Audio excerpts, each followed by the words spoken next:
Welcome to FurCast, episode 304. I'm your host this evening, Paradox the Red Wolf. I am your guest I'm your host. fabulous Blue Fox host, Pharaoh. Motherfucker. I'm your host, CJ. You motherfucker! I'm going to fucking throw you out that fucking window. I am your eternally angry bird, Zumoro. By the way, yes, Retzko is my fucking spirit animal. Okay. You're also our web developer. Oh, yeah, that too. I just realized, of all the useful things about this new studio, I mean, the acoustic treatment that we did and, separating our equipment into a different room, I never thought that we could just throw people out that window. That's actually, I'm really glad you brought that up. Yeah, defenestrability. Yeah, it's great. It's a great threat to people if they're not behaving. So do you fly like an eagle to the sea? No. So if we threw you out the window. I have asthma. I can't flap my Does wings. time keep on slipping? Into the future? No. Is anybody else going to introduce themselves? I'm already Doobie Hyena. I'm a good boy, so I wait until people ask me to introduce myself, unlike some people. Wow. I'm definitely not a good boy. CJ in the background. What? I already introduced myself. Oh, okay. I interrupted him who was interrupting him to introduce myself. So Pharaoh's laptop is continuing to descend into chaos here. It's amazing. So bad. It doesn't so flicker, impressed. though. The back of the screen does not flicker. Yeah, that's true. It's so upsetting to look at. Yeah, so Pharaoh his laptop is now made out of a cardboard box. It has its own built-in ventilation. And If I'm not mistaken, a dryer sheet for a filter. Yes.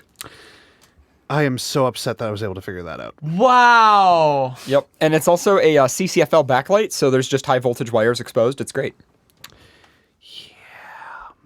Oh my god, that's a train wreck. Yeah, I just remembered. It was sparking last time, so I mean, I fixed that. I would like to see it spark. It just occurred to me. If it sparks, it's going to let the cardboard on You're fire. the one who melted the styrofoam. So What's styrofoam? I just remembered I didn't buy travel medical insurance for this trip. Oh, You might need So it. yeah, I might. we might run With into that thing that. around. Speaking of the trip, so you guys we have an expired fire extinguisher downstairs that says "Praise Jesus" on it. But I don't think Jesus can save fire. Yeah. So is the idea that you're not supposed to use the fire extinguisher? You're supposed to just praise Jesus instead, or something? Yeah. Yeah, You're supposed probably. to hold it and praise Jesus. Just sprays holy water, but apparently it's flammable holy water or something. I thought it was it's probably a typo. I think it meant to be sprays Jesus. Oh, I like that. Yeah, sprays his white So stuff just like, everywhere. like the Eucharist just like comes out of it. But yeah, so you guys were on last night's show. Wait, is the hold on. Holy Do you remember Spirit. those little disc things that you used to like shoot out of the Yeah, gun? the body of Christ. No. Oh, no, those. The foam things. The yeah, foam like, things, yes. You shoot that and it's like those just like shoot out. Can we make a body of Christ shooter? Yes, absolutely. Like remember you probably know. Are you guys talking about those little the little foam things that you're discs. supposed to eat? No, you don't know. You weren't supposed to eat them. Everyone did though. No, not the disc. Yeah, He was talking about the other OG, things. The OG Tide Pods. Like, no, not those. I'm talking about All the cool kids get Cascade. Anyway, so. Yeah. No, they were like little foam discs, and there was like a gun that you like shot them out You'd of. be like, It was like Okay, a I know what you're talking about. Yeah. What So were the things replace that those you with Jesus. got Body of first? Christ. But- those are the little disc The things Eucharist, that you bought yeah. on Amazon. Eucharist. Yeah, the body Yes. of Christ. yeah. Okay, yeah, I think we should make a gun that shoots Yeah, those. that's what I'm saying. We Okay. should make a gun that shoots those. Okay. That would be great. On that I'm note, shooting Christ at you. I forget if I was on the show. Christ if I hurts. was on the show far enough back that that I actually brought this up. My coworker who brews his own beer did make beer. He got himself ordained as a minister at some church via an online form, like literally like a scene out of The Simpsons. Bought a box of Jesus wafers, like communion wafers, cookies, the cracker things, the shitty styrofoam crackers, and then threw that into the mash of the beer he was making, and it is called "To Jesus, One Cup." Okay. And the card is this like very ornate foil star like sunburst with and the hole is cut out in the center. How do I try some of this? I think he only made the batch once. He might make it again. So we went to a brewery today and we were talking about like names for beers and how ridiculous they are. Like I swear one time when I was flipping through Gizmodo, there was something about like how some breweries are turning to machine learning to create names because they're running out of names for beers. It's like, how the fuck are you running out of names for beers? I found one called $1 Million Shag. My coworker has beers named Crying Pig, Mortgage Payment, Brown Thing. Mortgage Payment is my favorite one. And Phil likes the D. Yeah. Brown, I don't like Brown Thing. Speaking of actually, it was quite good. Things that people custom made. This was at Eurofurence. Did you see that? Thanks for the context, CJ. This is great. Real great. Okay. To our podcast listeners, it's better if you don't see it. It's a lion ejaculating onto its own face. Yeah, so it's like, I don't know what, it's definitely like a whiskey or something. I don't know. So speaking of something else that CJ will interrupt shortly, you guys were on our last night's show, and Doobie did a guest mix. That was pretty awesome. Just kidding. And you guys had a fun trip busing down here. Yeah, so we took a bus from Toronto because I don't have a car and I did not feel like spending several $100s renting a zip car for the weekend. So we took a bus and it's left in the afternoon because I've been on staycation all week, and the schedule. What was that? Staycation? Yeah, as in I took time off and just stayed at home doing chores. Because I have no idea how to have fun. That is the most sad adult thing I've ever heard in my entire life. It's called being Canadian. Well, I missed two. I missed two cons. Well, three if you count feral, because I'm skipping that because it's going on right now. I remember when Effie was happening and you had mono. I remember that. That was really bad. And I was the only one who actually went to his place. Okay, to see for the record, how you doing? Okay. For the record, Caleb and Farrell offered to come visit. I'm like, yeah, no. Yeah, because mono is kind of contagious. See, for those who don't know, Zumoro lives maybe like 20 minutes away from Farrell, or from Effie. Sorry, not Farrell. Nowadays. Nowadays. Yeah, I'm like 20, 30 minutes from the downtown core, and I'm only that far out because, well, it's right on the fucking subway line. Speaking of cons, do you guys want to jump into the roundup? Yeah. Well, I was going to finish telling the story about the bus ride. Oh, okay. Oh, yeah, go ahead. Way to interrupt him. Cole's Notes version. Paradox. Cole's Notes version. It was supposed to be a standard 2-hour bus ride. It ended up being 4 hours, and not because of customs. I dozed off when we departed at 1:45. I woke up at 2:15. We hadn't even gotten on the fucking Gardner. We were still in Toronto after half an hour. Wow, jeez. It's pretty bad. Toronto traffic's and my blood pressure is spiked. Here you go.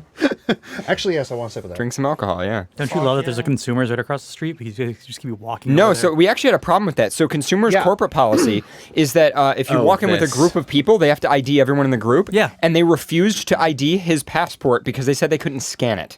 Yeah, because Dewey doesn't drive, so he doesn't have a driver's license, and I have not been able to twist his arm into getting a government photo ID. Now, he could scan it. I heard the scanner beep. That means it's scanned. Okay, something happened. Well, whatever system they have didn't like it. It was really dumb. Yeah. But anyway, so every store, no matter what you go in, if you go in as a group, you're going to get ID. That is not true. Yeah. That is not true. That is a corporate policy that some companies have. And for instance, the gas station, you guys both went in as a group, and it was fine. Well, Yeah, it I was fine. kind of pushed him And- away from me. I was like, don't Yeah.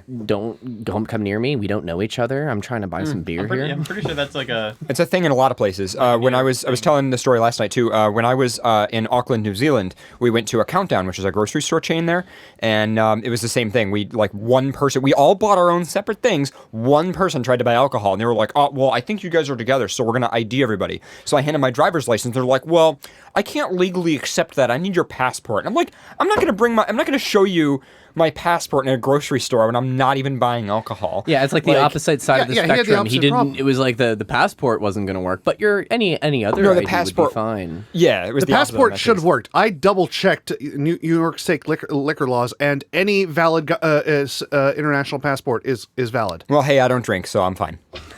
Except we have pictures of you in front of a brewery, and we also have photos of you in front of booze. Yes. When we went to the brewery today, I took selfies in front of the brewery and then tweeted, "I don't drink," with the photos. What brewery did you go to? Pearl Street? No. Big Ditch? Big Ditch, yeah. Fuck yeah, Big Ditch. Is Big God. J, it was That really place is good. amazing. That was one of the best fucking Reubens I've ever had. Did you get any food? Yeah, the Reuben.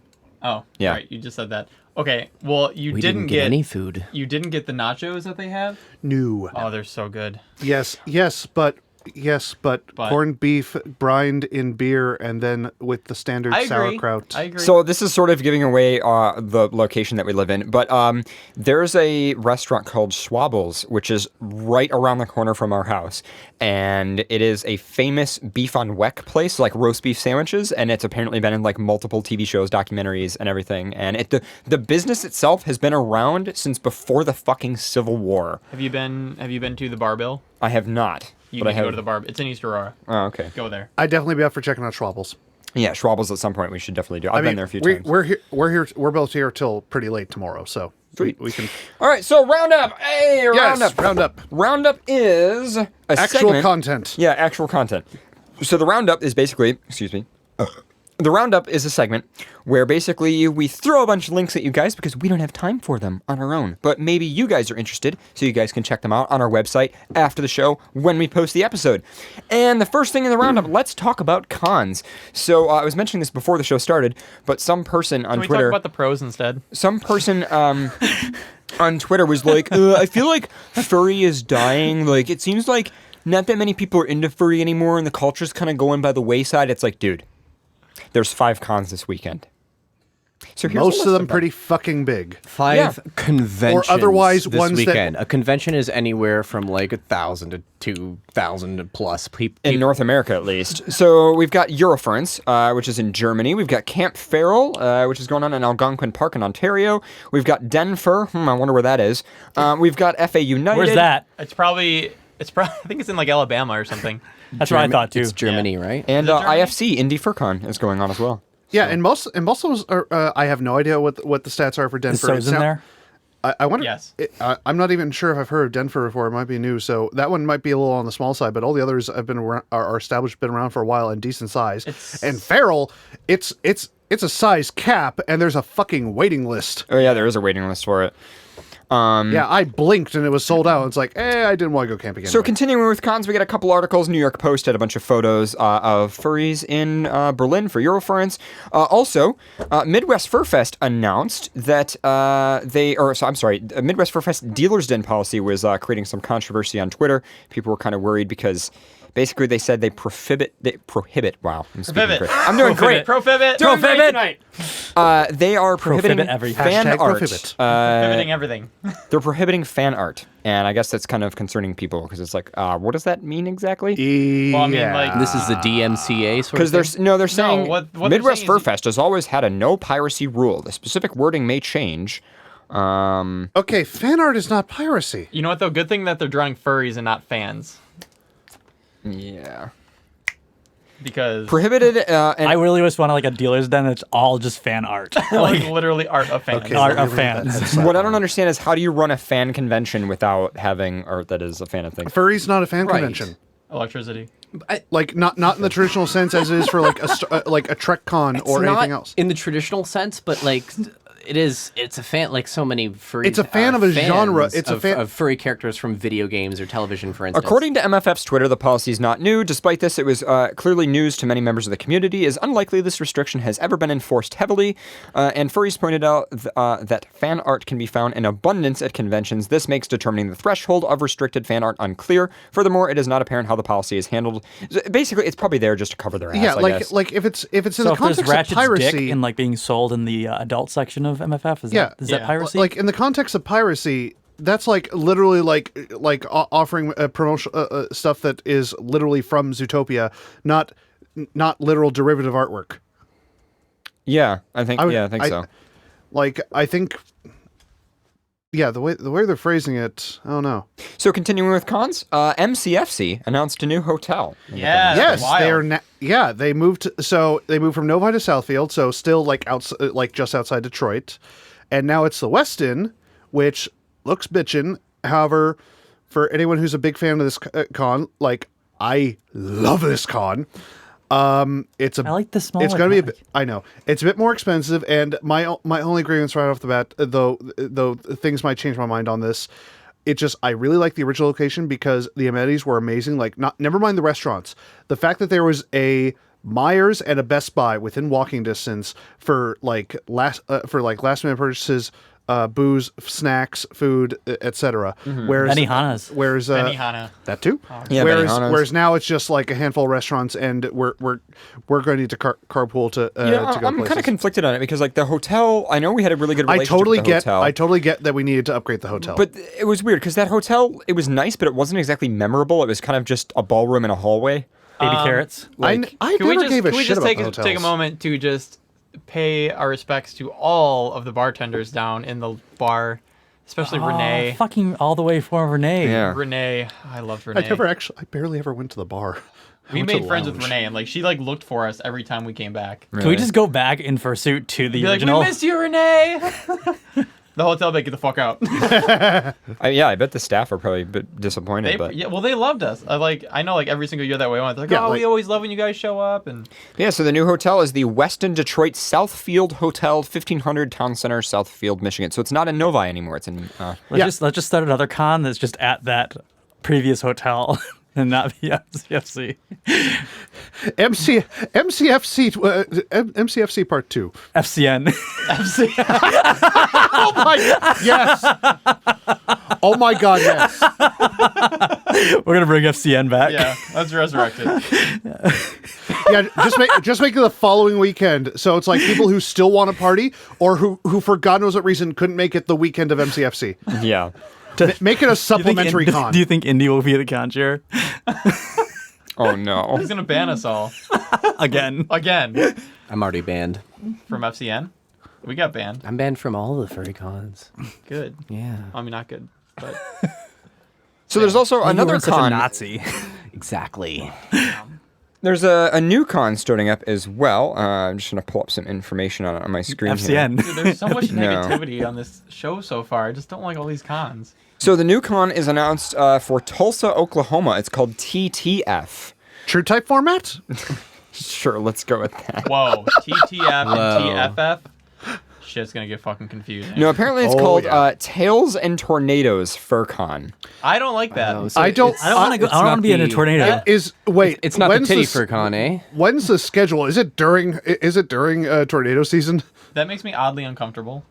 It could be. I'm not sure, but Let me check because I'm pretty sure like if it's in dead of winter then it may be fine. yeah, they got a little promo video going on, so should be interesting. Their website is, by the way, TTF or ttfurcon.org. So if anybody wants to check that out, you can go there.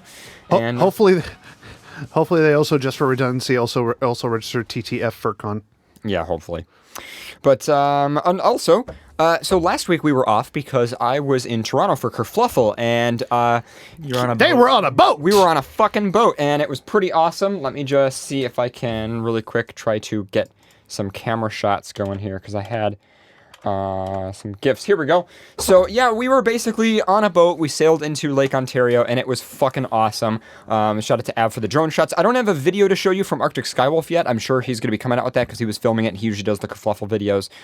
But it was just absolutely kick-ass. And, Why isn't there more pirates? well, there were actually I- some people who were dressed up. You don't see the pirates? I saw one pirate. I'm sorry, furry art is piracy, so these are all pirates. Oh, there you go. But no, there were tons of my friends there. I mean, Wrath was there. Nico came along. Obviously, Fizz and Nightclaw and Audie was there. And Yeah, basically just everyone but me, because I just for various, wasn't there. various bullshit reasons not there. Yeah, he wasn't there. What's the support boat for? taking photos. Yeah. in case Yeah, the furry goes overboard? no, literally, it was for taking photos. That actually would be terrifying because a fursuit Would wet just- oh my god. is literally an anchor, essentially. Yeah, but so the venue, because it's called Ship Kenjama, I believe it's pronounced. I'm not 100% sure, but their official Twitter account. So normally this ship they do like weddings and random like corporate events and stuff like that. Well, apparently it was like quite a big deal that we were there and they really loved the crap out of us. So we're definitely going to be doing it again. So if anybody missed it and you're in and or around the Toronto area, it's going to happen again. But they actually tweeted a picture, or Jib Cody's account, saying that they really loved us as we had one of the best cruises of the summer last Saturday, rented out Top Shelf to take pictures, and they turned out amazing. And then, of course, they featured Jib Cody's GIF, which is, of course, super cute because Jib Cody. So, yeah. Yeah. Kerfluffle's a relatively new event that's been going on for just about just shy of a year now in Toronto, and it's so the thing with Kerfluffle is so they don't do anything standard from month to month. They do Av figures out a new venue every month. I know we had the Conchers on for episode 301. Yeah, we interviewed him. He was here. Oh, right. Yep. I don't actually watch the show, so I know. You just do the website for it. We try. I just do the website out of a weird obligation that I should probably bail out of. Probably. It's tearing you apart, Zumaro. It is, clearly. Not really. It's just annoying me. So anyway, next thing in the roundup, so we're going to move on from cons. So a huge article in Flare about Sonic Fox saying Sonic Fox takes Dragon Ball Fighter Z victory at EVO. So if anybody's interested in that, you can link to that. Another thing, this was interesting, a Twitter thread about furry commercials, and they featured this interesting Russian commercial. And it is it's a ad for chicken. Wow. Lewd. Yep. So it is literally That is foxes and That chicken. was Foxes and cock. furry that love is we just so saw. on point. So in that same thread, there was another video. It was straight. This is a Slavic commercial. Ale aj váš domov. Možno by vás potešilo viac priestoru.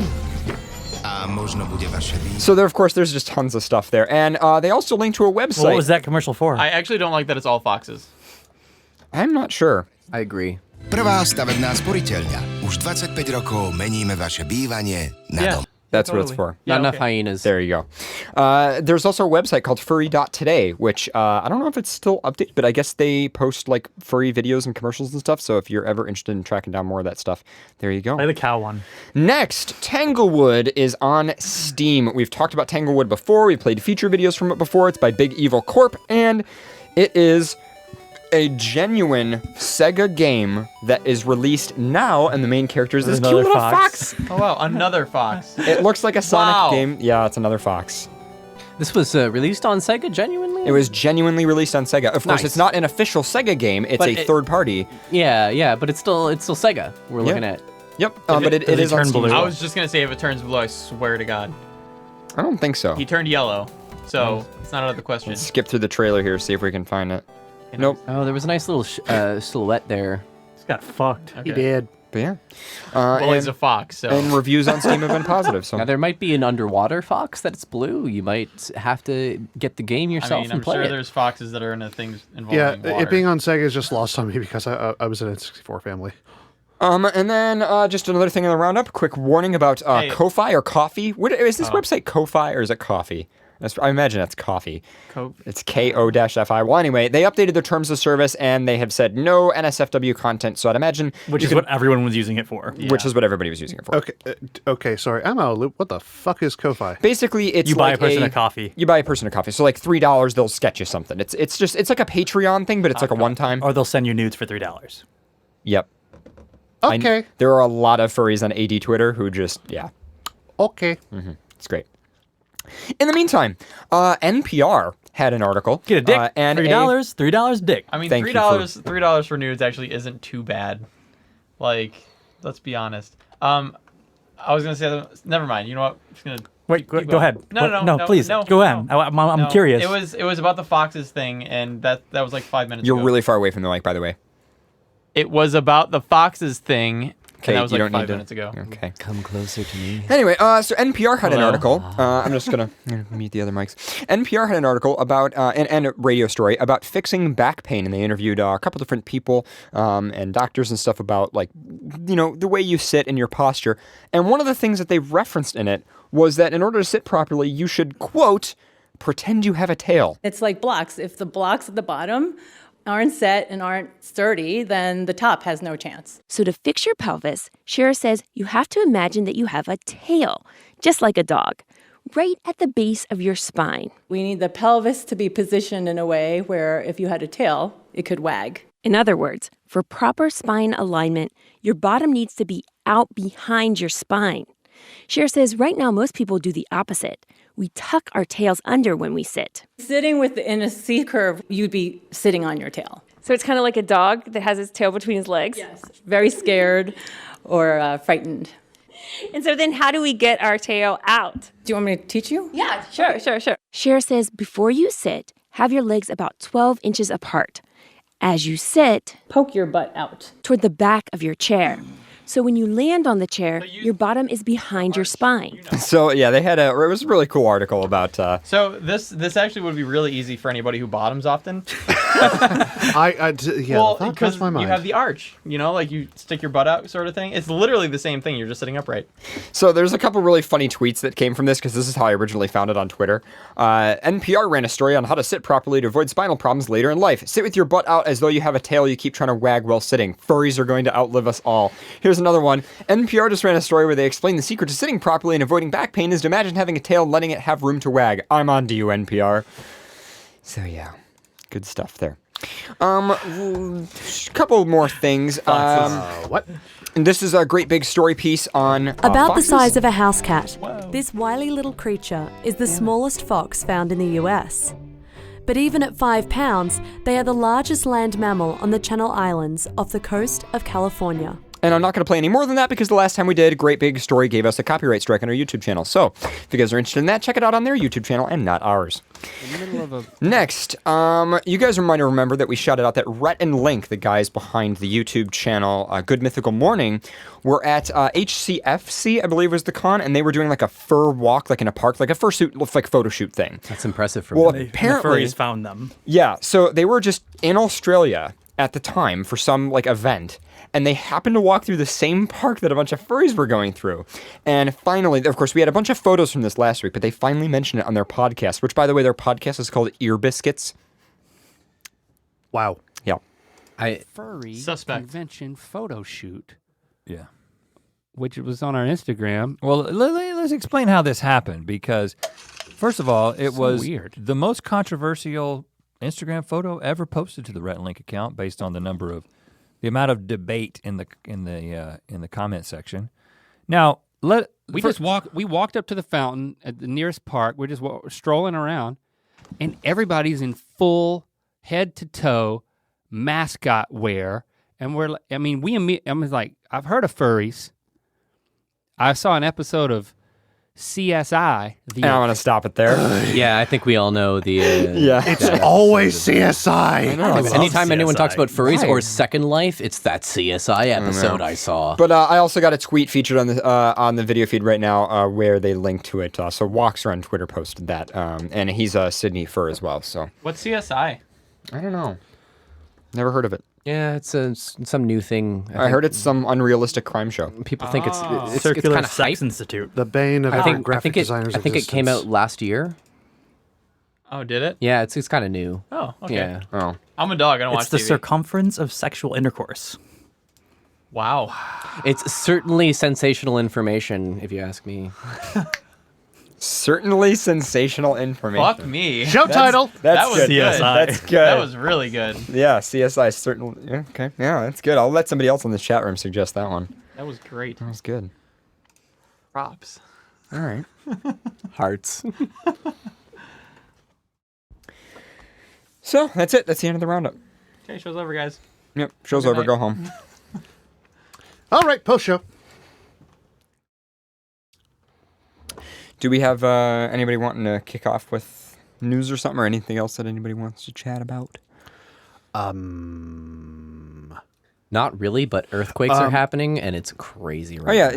you track earthquakes like crazy, don't you? I follow a guy who does like an earthquake forecasting model. And recently, I'd say in the past 4 or 5 days, there was this deep 8.3 that hit Fiji. And after that, in 3 days, we've seen 7.0s hit Indonesia. We've seen 7.0s hit all over the planet. You know, it's crazy. So anyone who's in an earthquake-prone zone should probably have a plan. Okay. Also, I remember a couple months ago.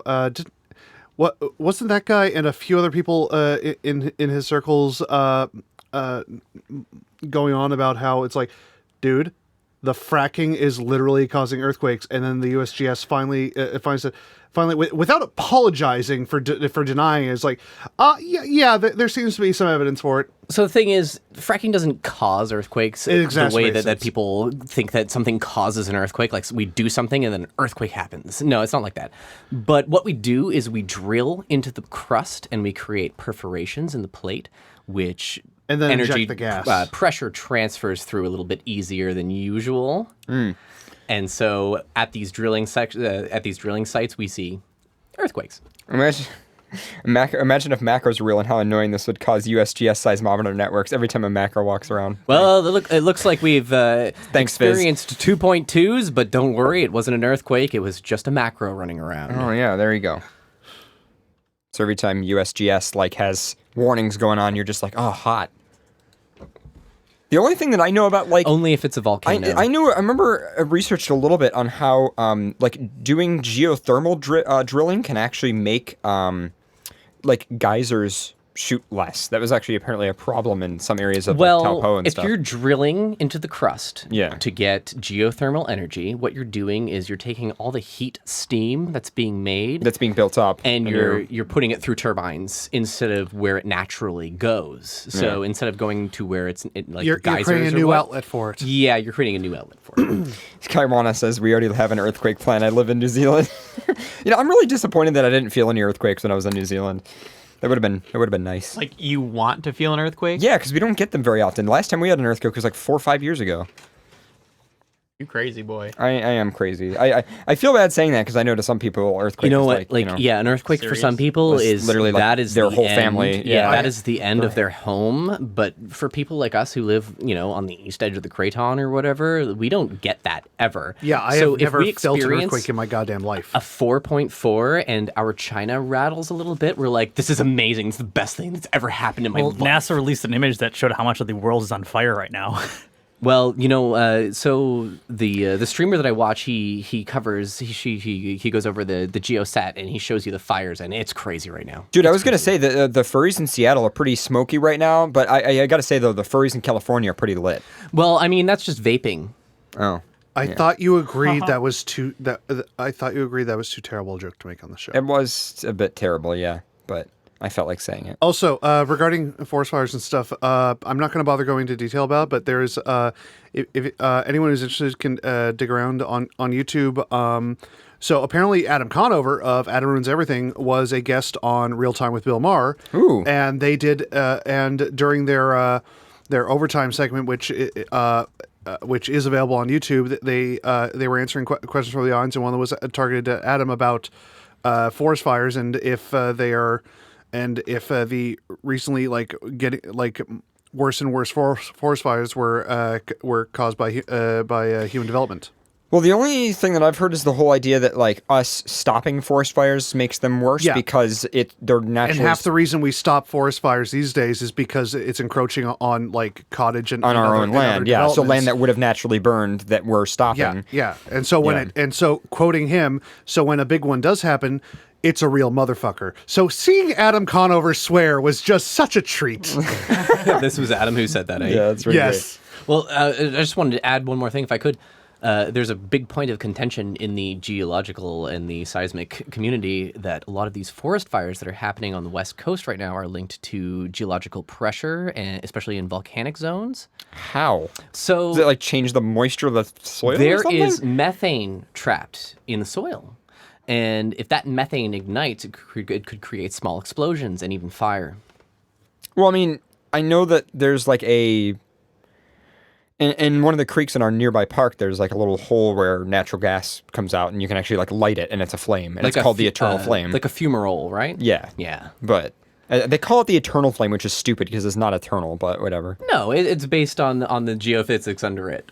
But geophysics could absolutely potentially be a cause for this sort of massive scale of West Coast fire that we've seen, and it all hit at the same time. It's one of those things, I think, where it's just there's many causes, and absolutely most of it is probably humans, though. Yeah, there's lots of stupid humans out there.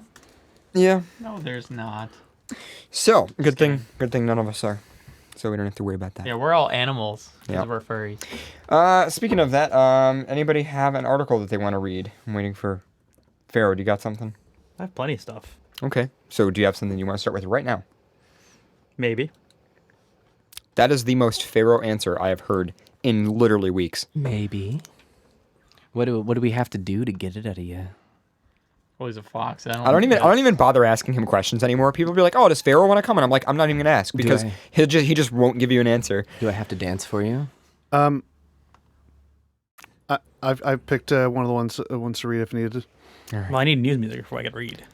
You always say that every time. Yeah. Mm-hmm. I do. You play music and he does read. Yeah. You know what? I need to play news music. I need to know that you're ready. Well, I need music to be ready. Well, I guess we're fucked then, aren't we? Oh, God, the catch-22 of FurCast.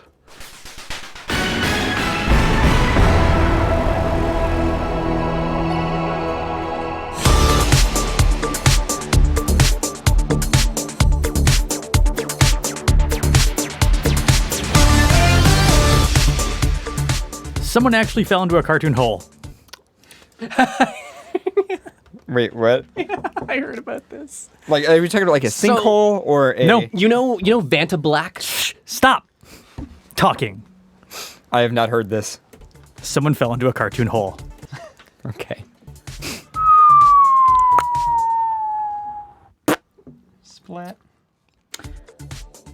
British sculptor Anak Kupar has earned a reputation for his mind-bending artwork, but it seems that one of his most recent pieces was a bit too convincing for one unsuspecting visitor. He fell into it and got hurt.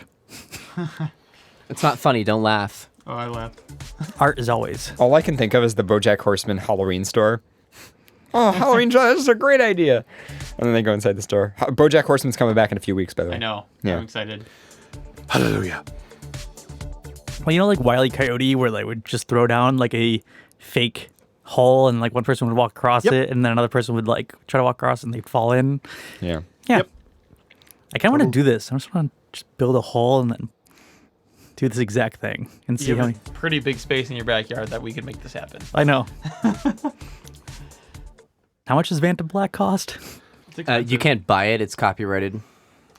You might be able to find a... Well, then how did this artist get a hold of it? He owns the copyright. Ooh. Are you sure? I'm positive. I am absolutely positive. Or he's this other- is the or guy he's who one of the bought few the that- copyright to Vanta Black so that no one else can use it. I'm searching this up. This guy bought the rights. I do to recall that. There may be another very similar to Vanta Black that someone else No, someone this else is made. quite literally. This is the guy. The guy. Who, Well, yes, but I the think- artist who made this hole is the guy who bought the copyright for Vanta Black. Yes, but I'm saying in Fizz terms in of chat us is saying, doing our own how do thing. you make a hole like that in an art museum? So the hole itself is about 12 feet deep or something like think it's that. 8. I think it's 8 or 12 or 18. 8-foot hole. It goes down 50 feet, and people who fall into it die immediately because that is his intended purpose. And of course, there was no fence around it or anything, so people could just fall freely into it. You know. Well, the Vanta Black is a controversy apparently because he claims that he owns stainless steel too. Okay. Because he collaborated with stainless steel when it was first invented. So this is some outrageous claim that the guy made. Yes. Okay. So he he's probably one of gave those. money to Vanta Black and then says he owns Vanta Black. But Okay. Oh, he's one of those guys. yes. So this Well, is he's an artiste. This is a C dot artist, right? Yes. A convention artist. Because apparently he has the pinkest pink too that he owns. Yeah, I heard about that Oh, too. yeah, we talked about that. Oh, didn't Tom Scott do a video about that?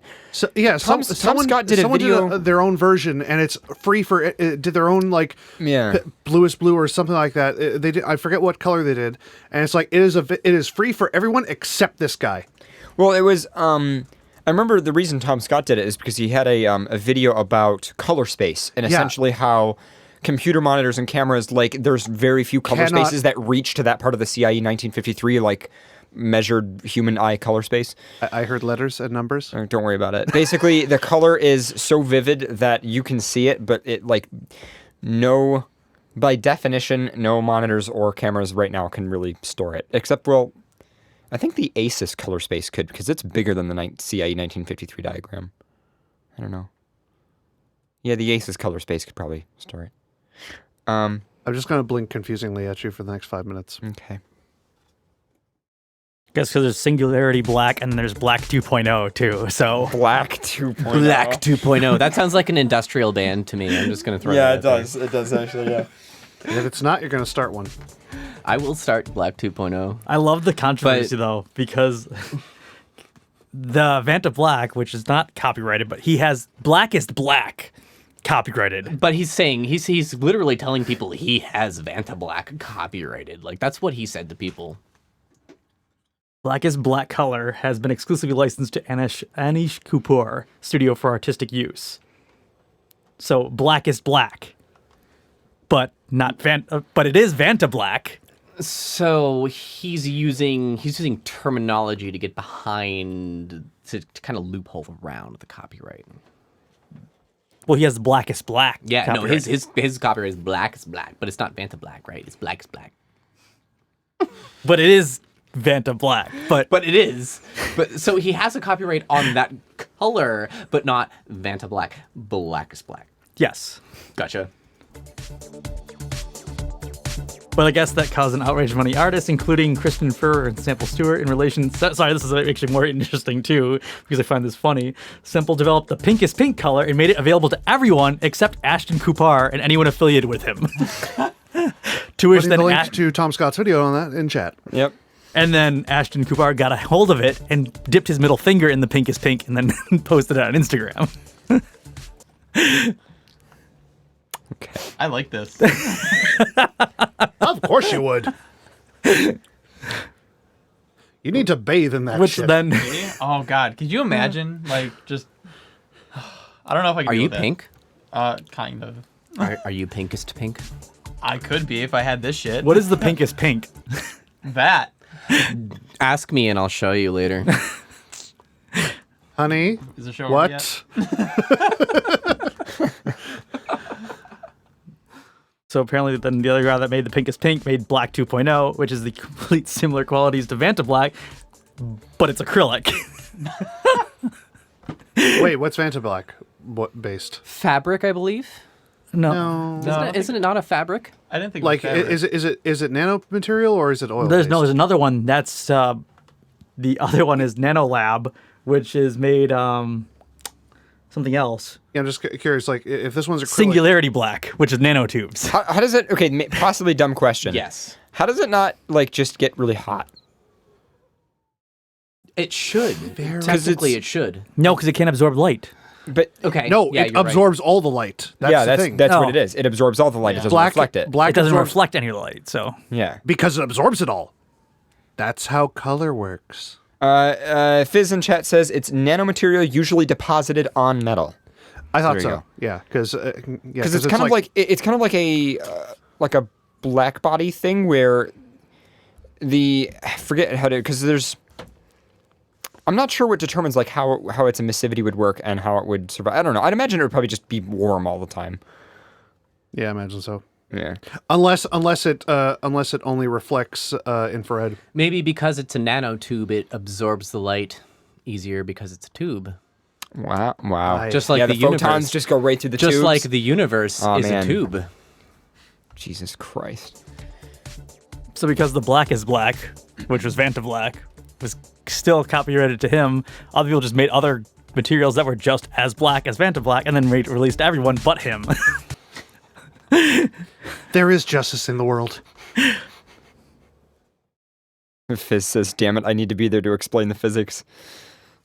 And they also made Diamond Dust, which is made of glass shards and comes with a warning: do not get glass shards on your fingers or hands or a body. Do not be in the same room as this. That's like deadly glitter. Wait, if Fizz were to explain it, it would be literally Deadly physics. glitter. As Physics? Physics! Ah! How has nobody thought of that before? Fizz, I'm sorry, but you. Oh my god. Fizz, you need to start your own podcast just called Physics. Yep. Yeah. We demand it. You better have the pilot episode live by the end of the year. Otherwise, goddamn. Can you just read physics books? Nothing else? Sure. Like Chapter 1. Yeah. Just grab a high school physics textbook and dictate it. Read it. And then comment on how half of it's incorrect. Just be like, well, actually, you need to like get glasses just so you can like push them up and just go, actually.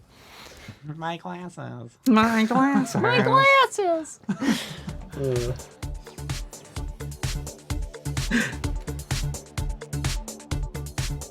Just love this whole like conspiracy behind Vantablack. It's great. I know. I totally thought he owned the copyright. I thought Conspiracy he was like, is this is too mine. generous a word. He does kind of. He owns the exclusivity to use it. So, but Usage rights. he has the usage rights for it. Isn't that similar to copy? Like copy? But he doesn't own it. He's just the creators of Vantablack. He's been allowed. Okay. He He has bought a the license sole- to use it. Yeah, he has the sole license. Okay. So that's different. If you buy a license to use something, that's different than actually owning the thing. I can't keep track of artists and their ideology of what they own. It's like I bought a license to do something, but I don't own that thing.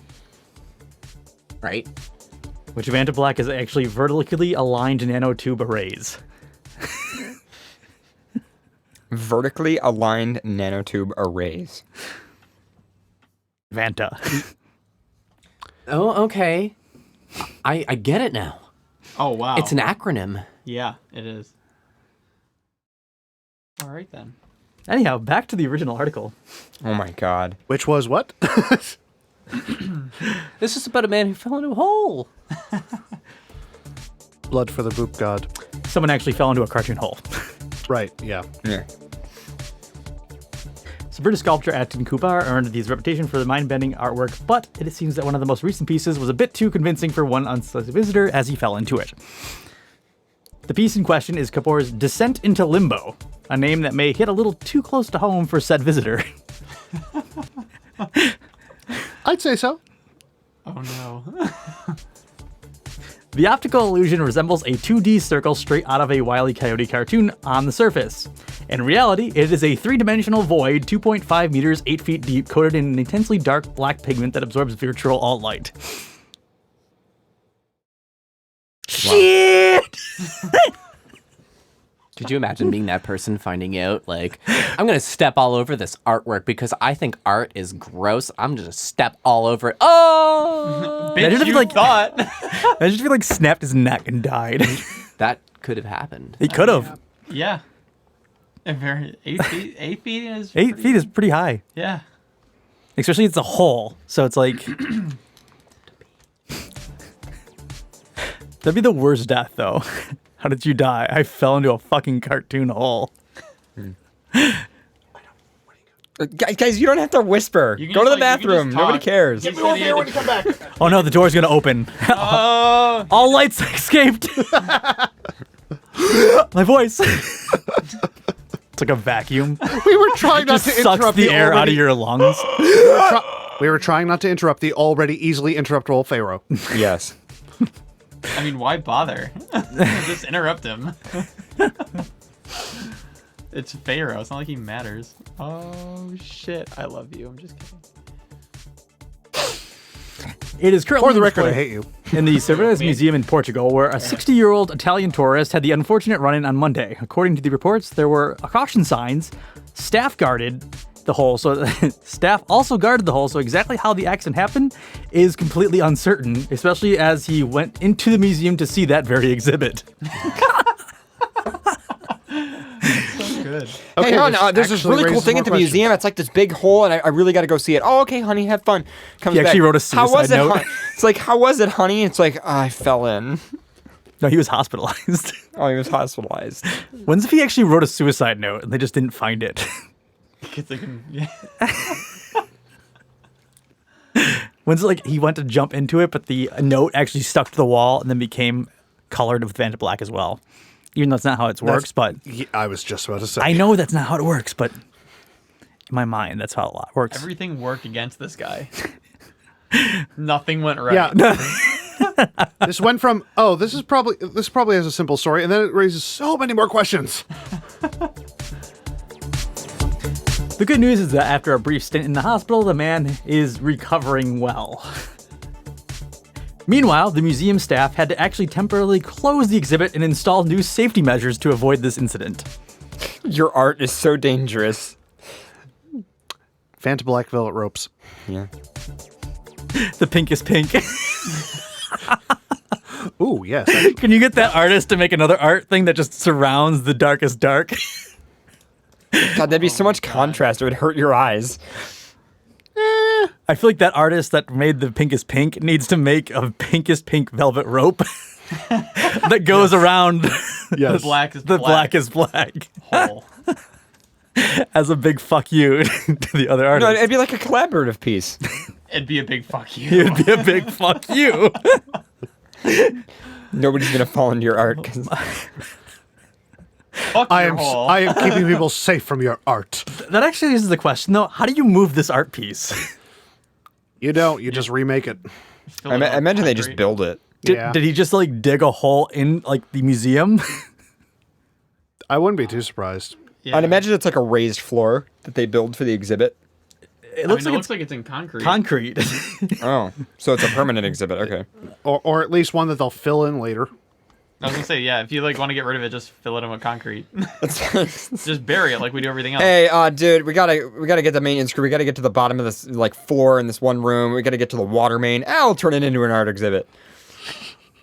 They just dig up. They don't, instead of filling it back in, they just. I would not be surprised if that was That's how it that goes. happened? Yeah. Yeah. It's like, well, we have this hole, and it's like perfect. Oh, the article does go into the controversy too. It says the pigment that gives the void its particular shade may be the Vanta Black, described as the world's blackest black, which Kupar secured early rights to back in 2016. Unsurprisingly, this effort by one artist to monopolize on the color caused a furor in the art world and even sparked a color war between the blackest black and the pinkest pink. Fucking stupid.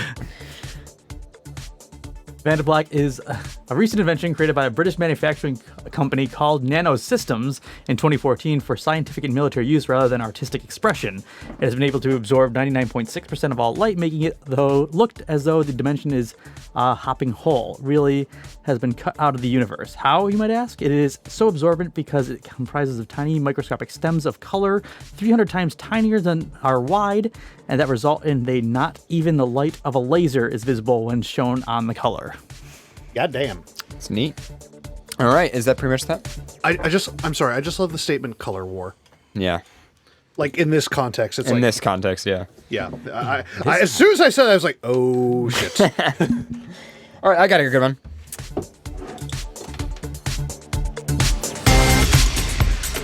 Florida candidate, Oh no. political candidate. Okay, so we're not only are we dealing with like, Florida man, Florida woman, this is Florida political candidate. Says, according to the Associated Press, by the way, this is not an Onion article. This is an Associated Press article. Oh fuck the AP. Florida candidate says alien abduction does not define her. Just bath salts does. Just bath salts. This seems like an unprompted. This seems like one of those unprompted statements where Is no one was her- going to ask in the first place. Is her an acronym of some kind So, that I'm not getting here? Articles from Miami. U.S. House candidate Benita Rodriguez Elgura. I'm just gonna call her Blah. Has a long history of accomplishments to bolster her campaign in Florida, but she is perhaps best known for claiming she was abducted by space aliens, as a child. Blah is a long shot in the race for Miami area seat being vacated for retiring Republican Rep. Aina Ross Leath. What the these names? Blah, too. Yet last weekend, the Miami Herald endorsed her for the GOP nomination in the Tuesday primary out of a field of 9 candidates. In an interview, Blah said she is grateful for the endorsement that takes her kidnapping by... and that, Rodriguez Aguilera. yeah. Rodriguez Aguilera and Aliana Rosa. Okay, yeah. It's like, I don't know how to... Latinan. She says she is grateful Latinan. for the endorsement and that her tale of kidnapping by aliens does not define her. It, quote, it has nothing to do with what I've done. It happened when I was 7 years old, she said. I am so proud of the Herald and what they did. Blah says she was taken aboard a spaceship. The Herald? Blah says she was taken aboard a spaceship as a young girl by blonde extraterrestrials who resembled the Christ that Redeemer statue in Rio de Janeiro. The Redeemer statue in Rio So blonde Christ. So what? So So- blonde So Christ. The mamas and the papas. She says she was told that the, quote, center of the world energy is Africa, end quote, and that thousands of non-human skulls were once discovered in a cave on the Mediterranean island of Malta. Okay, sorry. Extraterrestrials who resembled the Christ the Redeemer statue. But are blonde. You need to add that part. Right, because Christ was white and blonde. But that's literally human. Okay. Like, were they weeping angels? Let's continue. Sans the wings? No, let's continue. She has said that she has witnessed paranormal activity since then and saw a UFO at the age of 17. She also said that she has been in touch with the aliens telepathically long after the abduction. Even if it's hard to believe that there's a Starman waiting in the sky, Starman waiting in the sky, Rodriguez Blah won't back down. Quote, I'll stick to my guns when I believe in something, she said. So is she shooting them? Yes. Is she shooting the blonde Christs? In its Sunday editorial, the Herald reported that two of the leading Republican candidates, former Miami-Dade Commissioner Bruno Betiero and Spanish-language television journalist Maria, not going to pronounce that either, did not take part in the paper's endorsement process. And beyond blah, the editorial found that remaining candidates unprepared or unqualified. We realize that Rodrigo is an unusual candidate, the editorial noted, adding that the paper was impressed with her boots-on-the-ground ideas and experience, quote-unquote. Blah is a former city council member in the suburb of Doral, who is the daughter of Cuban political prisoner. She previously was a social worker, represented the Miami-Dade County Manager office, and now runs a business training women in other countries on how to run for political office. Just like politicians. The theme of my campaign is people above politics. I train people around the world about democracy, she said. Aliens. I have the most experience. I can go there and start working just as I have all my life, quote unquote, she said. Whoever emerges from the GOP field Tuesday will face one of 5 Democratic candidates in the seat. Is considered one of the party's best chances for a win from the GOP. Polls show the leader on the Democratic side is a former Health and Human Services Secretary, Donna Shella, who is president of the University of Miami and University of Wisconsin. The Herald, however, endorsed state rep David Richardson over Shella. So, not looking good. Florida woman fleeing police gets corralled by cows. She had a cow man. What's her beef? You're really milking that story, aren't you? I've got one. Sending the cavalry. Or is that Calvary? Meanwhile, In a relevant question, thanks to a video showing a woman on the run from the law who ended up being chased by a herd of cows. In Florida. of course. Vigilante cows. When did the cows get officers' licenses? To serve and protect. Is there like a twist to this story? Or is it pretty black and white?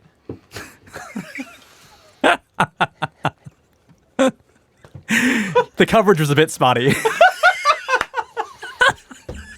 Caleb, you're closer. It was utter confusion. I was gonna go there next. Damn it! As a hyena, I really appreciate those. They told her to move. As the hyena's boyfriend, I going am there so next. upset now. Bye. Thank you. I want to go home now. She couldn't utter a word. Those really are the cream of the crop. This was a mistake. You don't graze on it at all, do you? I know. This is the first time I've heard this story.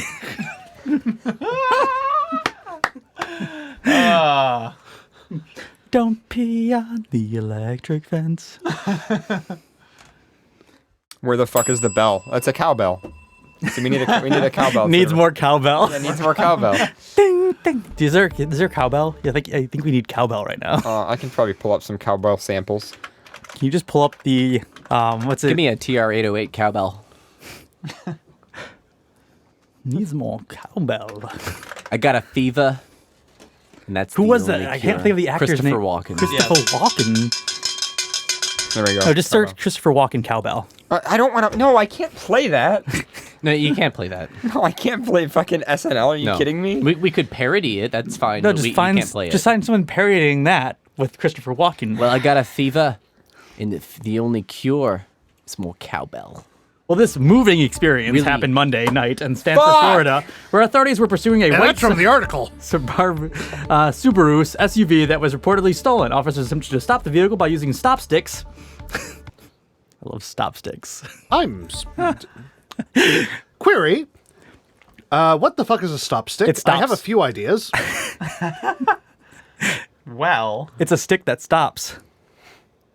Okay. a stop stick. Okay. Okay. I see. Moving on. Causing the car to crash in your pasture. The stop stick. Stop stick. Someone was very creative with their naming.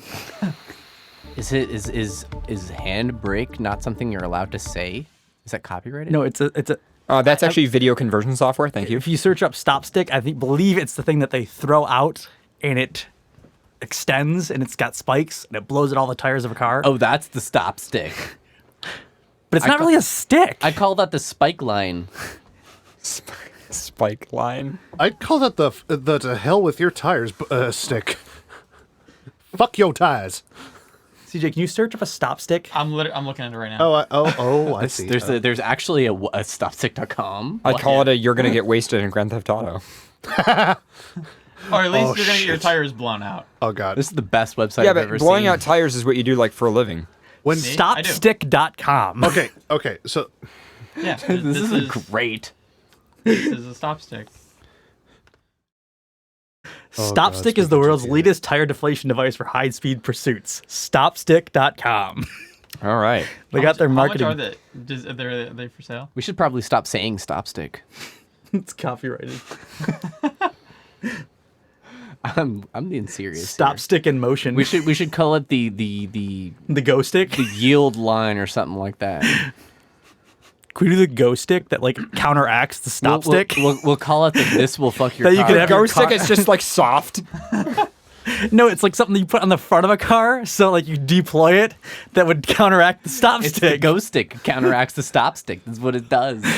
It's like a Like it'd be like a little bump I'm that sorry, bounces you over the stop stick. Would you say that it's a little bit like a cow catcher? Okay. So CJ's on the site for this product right now. Yeah. And I saw on the they have it- homepage, introducing new product, the Stop Stick Holster. Yeah. They have the stop stick, the Terminator. Your stop stick the is Terminator? The Patrol Now that is Terminator. for I'll say sure. stop stick and stop stick accessories. The Piranha Barracuda. Piranha. Actually, I'm curious on the Piranha. They gotta like excite all the like local law enforcement agencies that like purchased these. Yeah, I love fishes. Yeah, pretty much. You had the stop stick. Well, now the stop stick piranha. They're just like all. Stop stick accessories. Yes. Just think about that for a moment. Is there stop? I'm on stopstick.com/products. /stopstick. The piranha, the barracuda, the scout. I'm more curious. To order or for pricing, please click here. How much is a stop stick? Did you find out yet? No, that's what I was gonna try to look for. I think you have to get a quote. Yeah, they're actually a professional business, so you have to call them ahead of time and Damn get a it! quote. Yeah, you do. Hi, we're a stupid podcast. Can we get a quote from one of your? We should have just one, heard about this yeah, we should product have and one for we're the studio. interested. We need to keep the dogs downstairs, so we need a stop stick to help us out there. Can we literally just make a device that is the counterintuitive of this? That's the go stick. I like that idea a lot. Because then it would force them to recreate the stop stick, so there'd be a stop stick 2.0. Or the ghost stick. And then we can make the ghost stick 2.0. The ghost stick stopper. There would have to be a counter go stick. I'm okay with this. See, like The pseudo-ghost stick. all you'd have to do is have it mounted on the front of a car, so that when Oh, they I got it. This The is the ghost sort stick of- stopper stick. This is the sort of meta that breaks universes, okay?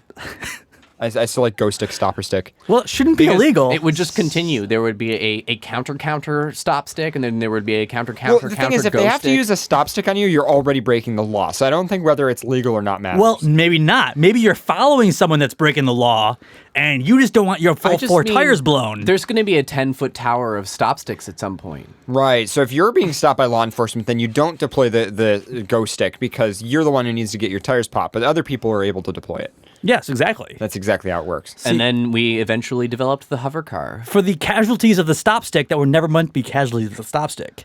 That's why you need a ghost stick. So I just want to say that on the stop stick website, they have a hit list where the stop stick, they record when the stop stick has been used successfully. And just on the 19th, just Is a couple this days legal? Ago, Amherst Police Department used it in a traffic stop.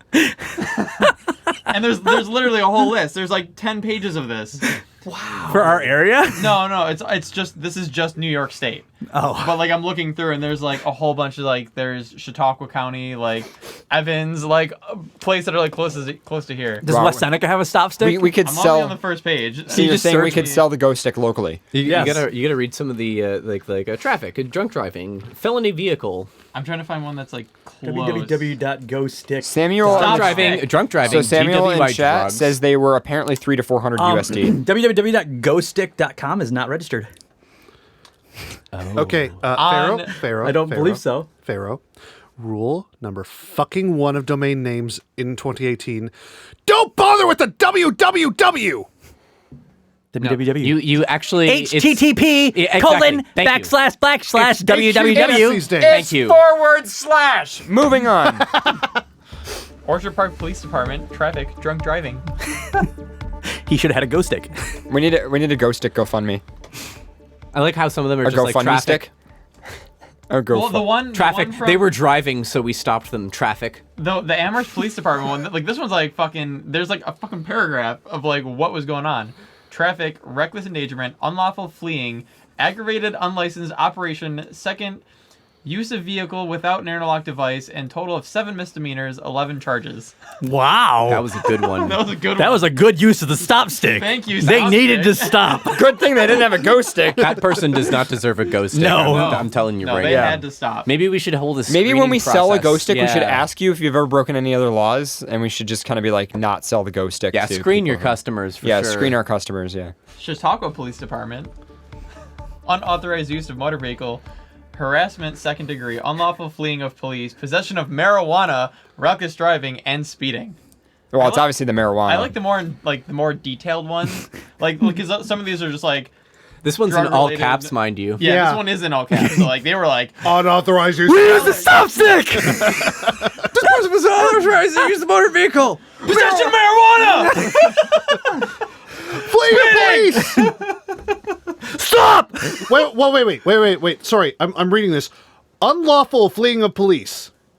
As opposed Is to there a lawful fleeing? Yeah, that's that just seems put like a fleeing of slightly police. redundant All qualifier. right, hey boss, he fleed, but he did it legally, He's so it's okay, okay. it was legal.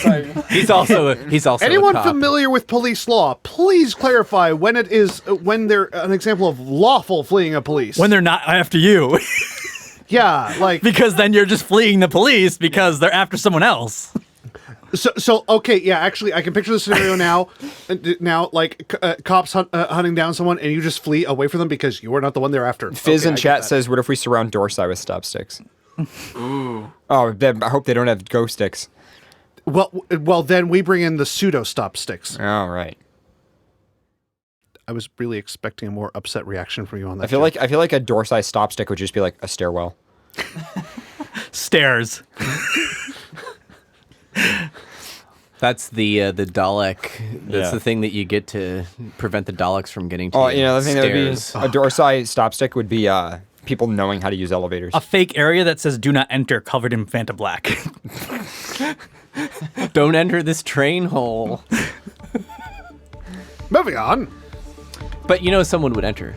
Officers attempted to stop the vehicle using stop sticks, causing it to crash into nearby pasture. One of the 3 passengers, Aaron Thomas, 38, stayed in the SUV while the other 2 attempted to huff it into the field. Oh, wait, huff it? Not hoof it. Hoof it. Huff. There we go. Hoof it. I don't know if it is. H-O-O-F. This is an American Hoof it? Canadian thing, isn't it? Hoof it. I've never. Okay. Jamie Michael Young, 46, was quickly apprehended by a canine unit. Sucks to Oh, be you. hot. That really does suck. It actually sucks. But the other, Jennifer Ann Kaufman, also 46, was about to have a different kind of animal encounter. There's actual footage, aerial footage of it. In infrared. The cows literally surround her. This is like something out of a cartoon here. Nude. We were watching. They got her. X-Files. The X-Files. We were watching that last night. It's a good thing we deployed those stop cows. As she was fleeing, officers, Kaufman found herself suddenly pursued by, quote unquote, depending on the source, 12, 16, or 20 cows. Okay. Thank you. As far as the size of cow goes, that could be like a lot of cows or like, you gotta know how many cows. You know what I'm saying? Nobody knows how many cows. It could have been 20. It I mean, could how have been well 14. done were these cows? Medium, rare? I mean, yeah, exactly. You never know. How well done were they? 120 kbps? yeah, I mean, maybe you just shouldn't run into a restaurant. And then you wouldn't have cows all around you. Never ask for rare. No, never is, because you're gonna get medium. You'll get staked. Yeah. I posted the link in the Pharaoh Do Not section, but there's actual aerial footage of this. Okay.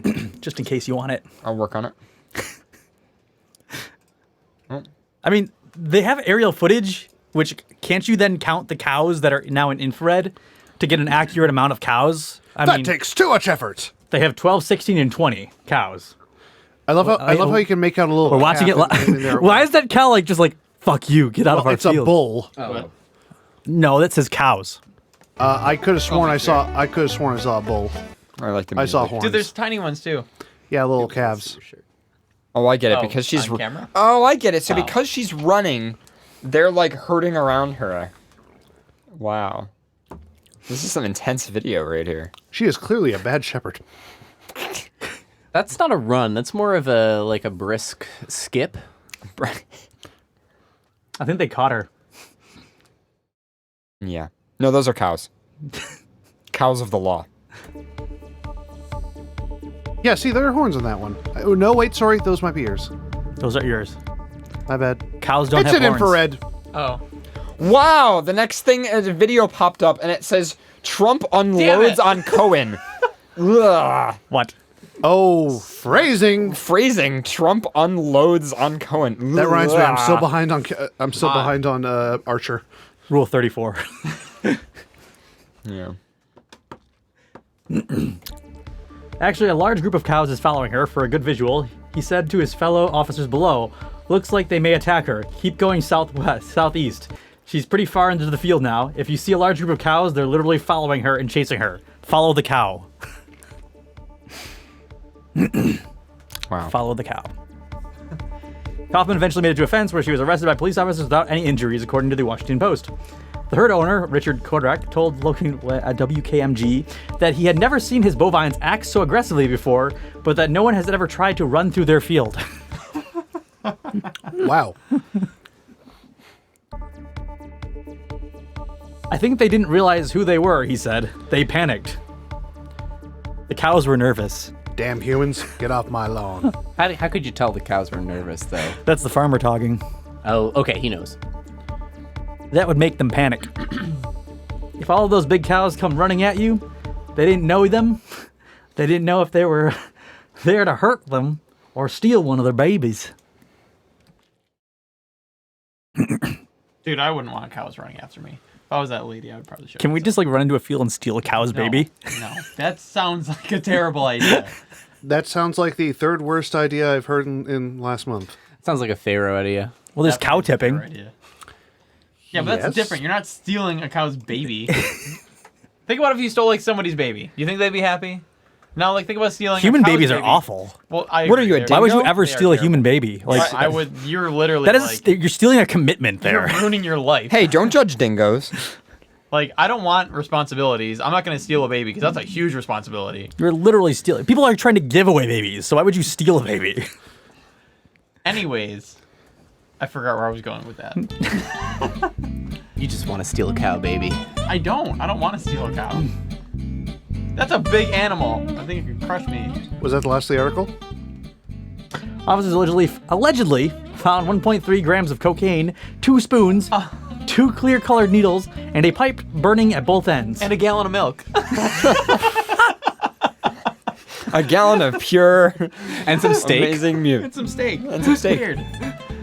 Kaufman is facing various charges, including drug possession, possession of drug paraphernalia, trespassing, and resisting an officer. She remains in the Seminole County Jail in lieu of a $4,500 bond. None of that stuff was in caps, was it? No. Okay. The stop stick, everything was in caps. Resisting an officer! Possession of marijuana. Chase my cows! Chase my cows! I picked out an article. Oh, you did? I got a good one, too. All right, run on. Rock, paper, scissors, bitch. Yeah, rock, paper, scissors. Come on, let's go. It's 1, 2, 3. I was doing 1, 2, 3. You were taking too slow to start. Okay, both of you. You ready? 1, 1, 2, 3 okay, scissors. So we'll establish this first. At the point Okay, where here I we go. say 3, And you guys it's gonna be do it. 1, 2, 3, go. 1, 2, 3, go. 1, 2, 3 paper. 1, 2, 3 rock. Paper. There you go. There we go. All right. Hungry thief wanted after nearly $100,000 worth of ramen noodles stolen. Ramen. Ramen, thank you. Get the Everyone loves right, ramen. bitch. Everybody loves ramen. Raymond's noodles. Ramen's noodles. I am so upset right now. Everyone loves ramen. And his noodles. I love Raymond's noodles. Awful. I love Okay, Raymond. I need Ramen? to drink more. Ramen is like very fucking cheap. Yeah. Like That's the point of it, right? Yeah. Is like to be, is how to be much? cheap Like, food. It's a Yeah. fucking- Be a cheap like it soup. used to be like 10 cents a package. No shit. It is an economic indicator. When ramen sales are up, you know shit's Dude, bad. even like proper ramen places, like a Japanese ramen place, it's generally supposed to be like a cheaper meal. Yeah. Yeah. I mean, No, we're talking about like pre-made, instant like shit. the instant We're ramen. talking about instant ramen, yeah. Like stovetop. Like aisle 17 at Wegmans. Yeah. I love how you know the exact aisle number. I hear I don't. X-Files still. You hear what? Really weird. I think it might be Nico. He's outside in the lounge watching something. Maybe he's playing it really It's loud. soundproofed. It is soundproof, but or it could be outside. Is there like an ice cream truck outside or No, something? it's coming. No, it's coming from the lounge. I can hear it. There's Oh. It's coming in the truck. direction of the lounge. If there's an ice cream truck going down the can't street at even- 9:30 at night. I can't even hear it. That would be very Dude, suspicious. there are I heard bells dinging. That's So what did I though. I did hear that. I can't even. Moving on. I just want to stop here for a second and just say $100,000 worth of ramen. That Wow. I didn't think that much ramen existed in the country. Like, Think about how cheap it is. Yeah, that's what I'm That's saying, A is- fuck ton of ramen. yeah, That much ramen doesn't exist in a single store. I can't think of any store that would carry that much ramen, They went to though. the Yeah. warehouse. must have been a warehouse. Even BJ's warehouse wouldn't have that much ramen. a literal warehouse, like a literal production warehouse. A of the ramen production warehouse. like a literal, like the literal Mr. Noodle warehouse. Or maybe he stole a semi. And the addition of the semi cost plus the noodles equals the $100,000 worth of ramen That makes more stolen. sense. Either that or you store a fleet worth of semis carrying ramen. So the semi was probably $999,999. And the amount of ramen was 99 cents. They just rounded up. But it was like a BJ's warehouse, so I mean, you got like 50,000 pallets or something like that. Or 50 pallets. I'd say 50 pallets. Yeah, you would for not be 99 able to fit cents. 50,000 pallets in one truck. Well, maybe it's like one of those 3 trucks. You know, like it has like 3 different. Oh, the piggyback one. Yes, the piggyback ones, where it's like 3 semis on one. I have somehow never seen those, and I live in Windsor, where I have seen literal windmill propeller blades being escorted up here online. Well, there's sometimes illegal in some states where you can't actually have a 3-trailered semi. In New Yeah. York, in New York, it's illegal to have okay. more than 2. You can do I've 2. never but seen you them in can't do Michigan. 3. I've never seen them in New York. We've seen them going to like MFF, like in Illinois. You see like the 3 It's trailers. sketchy as fuck. Oh, it's super sketchy. Yeah. All right, anyway, moving on.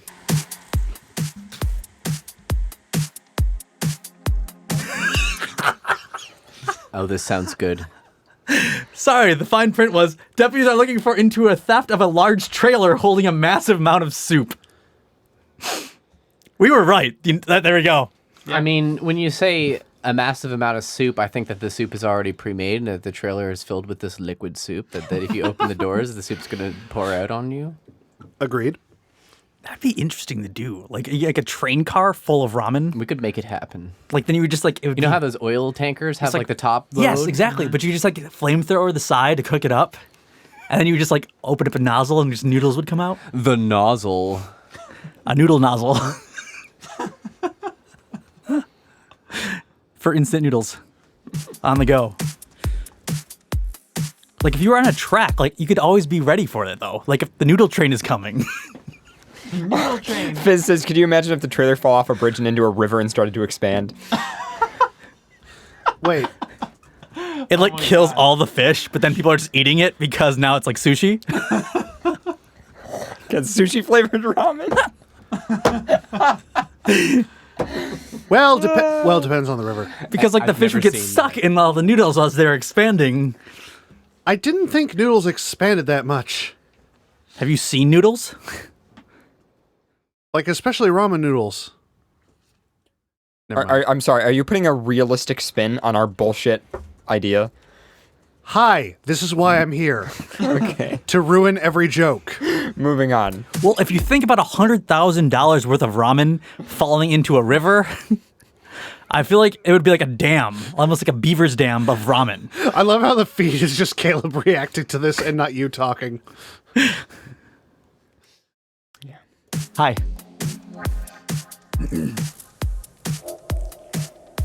I mean, that's probably a life's worth of ramen, to be honest. It's a lot of damn ramen. $100,000 worth of ramen? I honestly can't imagine it. That's a lot of wax and sodium.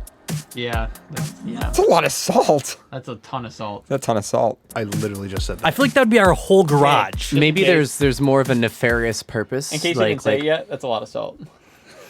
Are you feeling salty? No, I was trying to say, salt in comparison to like furry drama. I've been salty since minute one. That is like a convention and 2 days on Twitter worth of salt in that truck. I don't know, man. It's in Atlanta. Makes sense. Or one stage of Overwatch League. Someone really wanted some nudes. Oh. Cold nudes. Damn it. Oh, for fuck's...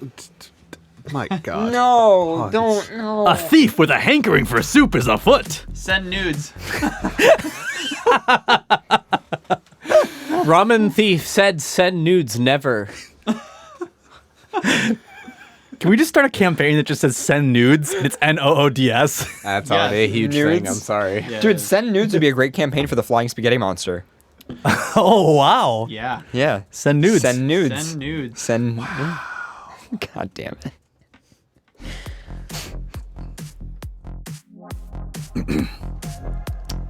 A thief with a hankering for soup is afoot in Georgia after police in Fayette County discovered someone had stolen nearly $100,000 worth of ramen noodles. Worth of nudes. Deputies are looking for the theft of a large trailer holding a massive amount of soup. According to Fox 5 Atlanta, the 53-foot trailer was parked at a Chevron store in Georgia, Interstate Highway 85 North. The theft occurred sometime between July 25th and August 1st. Okay, I now want to do the math of take the size of the trailer, figure out the volume of that, divide by the average size of a packet of ramen, and see how much each individual ramen packet costs. I feel like they're overestimating But I'm too lazy to do that math. So if someone in chat feels like doing it, please. Come on, one of you fuckers have to. How many pallets can fit into a truck? And then search up how many ramen noodles are in a pallet of ramen. Oh my God, move on from the exact price and read the article. I know! You guys are so into this. You're like, well, I don't know. That doesn't sound like the exact amount of ramen. I mean, based on this a businessman. cost, I mean, if it's on pay sale that at this much for store, I guess it ramen. can fit in the truck. Guys, just fucking like... This is very important, all right? Now, is it consumer? Like, the cost is consumer-based or like the store-based What if it's like a more expensive imported type? What if it's like... Is it Top Ramen or is it like Indomie or something? Is this Do they make about? pre-made canned ramen? What if it's Sapporo What if it was Ichiban? like the best of the best ramen you can get, and that's why it was so Okay, expensive? so high-end ramen? 769,230 packages. I like how Thank there's you. a 69 in there. Thanks to. I don't care if you pulled that number out of your ass. Fisk. I love you. Moving on. That's a lot of ramen. The local sheriff said the trailer had been secured at the time. The owner of the trailer estimated that there was $98,000 worth of ramen on board. Holy shit. $2,000 for the truck. Also, wait, so it was included in the price? No. Well, $98,000 worth of ramen. So where's the other 2,000? Okay, there we go. Maybe they stole a cow as well. Well, I mean, you have to. I love the generic cup of soup. Stock photo. It's stock photo. It's Nissin chicken soup. That's not even ramen, I don't even think. Oh, it's not even ramen? Yeah, there's like a stock photo in the article, and it's like the shitty cup noodle things. Yeah. Well, those shitty cup noodles, those Nissin, that's the OG. That's the OG ramen right there. What does one do with that much ramen? Personally, I like Maruchan. I don't know about you. We also don't know whether or not the brand of ramen was Maruchan or Top Ramen or another brand. Right. Sapporo Ichiban. How do you not know what brand was in the truck? I feel like there's a lot of people who don't even know that there are different brands of ramen because they don't understand what it is. However, one pack of Maruchan goes for 29 cents at Target.com. So you can just imagine the sheer amount of noodles that was stolen to be the equivalent of $98,000. A lot of noodles. Goddamn. Once again, I can't even picture it. I can't. It's not something I can picture in my head. Nor can I. I have an imagination too. 98,000 divided by... Oh my god, stop doing math! We don't care! Oh my god! This is important! 337,931 packs of ramen. Yeah, roughly. So then assuming there's see, that's consumer-based price. Now, if we think about it in Wait. that's what it's selling for the consumer base. Wait, are we doing Maruchan? Maruchan ramen. I want to look at the packet and see how much it says is in it. So let's look at a packet. What's Amazon's price for it? Because this will actually give us a better. Okay, so it says. No, what is Amazon price for it? Full math. Look up the Amazon price. Stop. Okay, I'm not worried about the price. So it says 85. You have to worry about the price. That's $98,000 worth of ramen. How many packets did you say there were? 337,931. 337,000. Wait, 337,000. 931. 931. Times. So a broken pack. Times 85 grams. Okay. I love how we got That's grams. Now how many? That's grams. It's 2,820. Wait, is it 2,872,135 so grams? That is 28,000 kilograms of ramen. Now, wait. How much? Oh, no, wait. That's beef, though. What is the chicken one? So now, how much can a semi-truck carry? In cubic meters. Yeah, how much can a... Well, it depends on the size of the truck. Ramenomics. Okay, so is the three truck, is that an 18-wheeler? Yeah, but they're different lengths sometimes. Oh, shit. Ooh, Amazon Choice. Maruchan ramen, a variety of 4 flavors. Pack of 24 is actually $12.40.52 cents. Oh, man. I'm on the Wikipedia article for semi-truck trailer. Trying to figure this out, guys. Ah, wait, because the Oriental one, 3-ounce pack of 24, is 0.14. Ah. USD? Okay. Let's get the measurements for like the 5 top brands. You know, I'll tell you what. Average them out and use that. Why don't we, after the show, we'll spend some time, we'll do some research, and we'll report back to everybody. 24. I like that idea, actually. To be continued. Well, $9 divided by 24. For the sake of paradox of sanity. Equals 0.37%, or 0.37 per 20-foot pack. average container is 33.1 meters cubed. I just want to I've never heard of Samyang ramen. I have. Samyang? I've had Samyang. Samyang? Samyang guy? Fizz says at this rest stop, Cream somebody of has Samyang guy? Fizz says at this rest stop, somebody has an access point named Amish Mafia. Amish Mafia.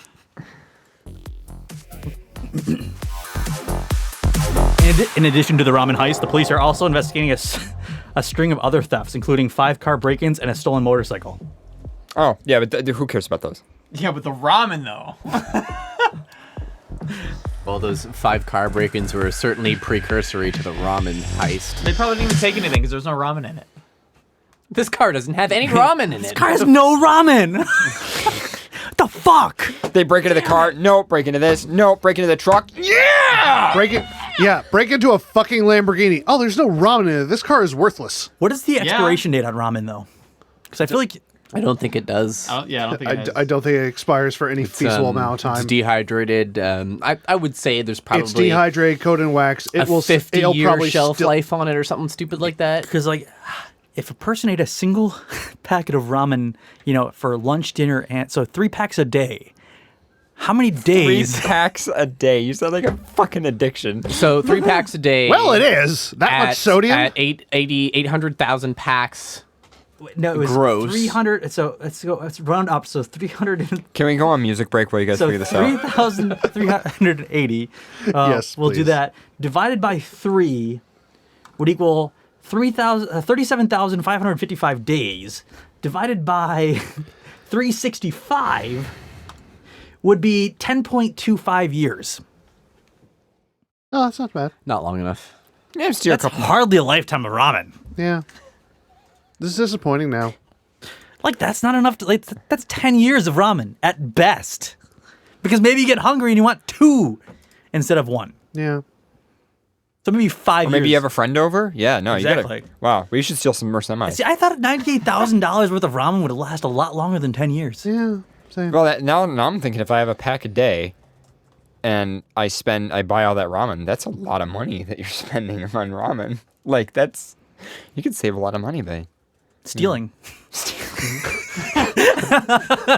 Yes. Yes, you could.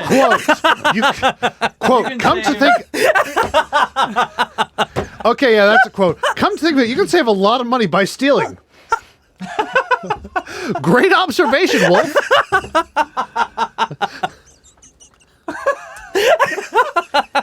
Isn't that why people do it?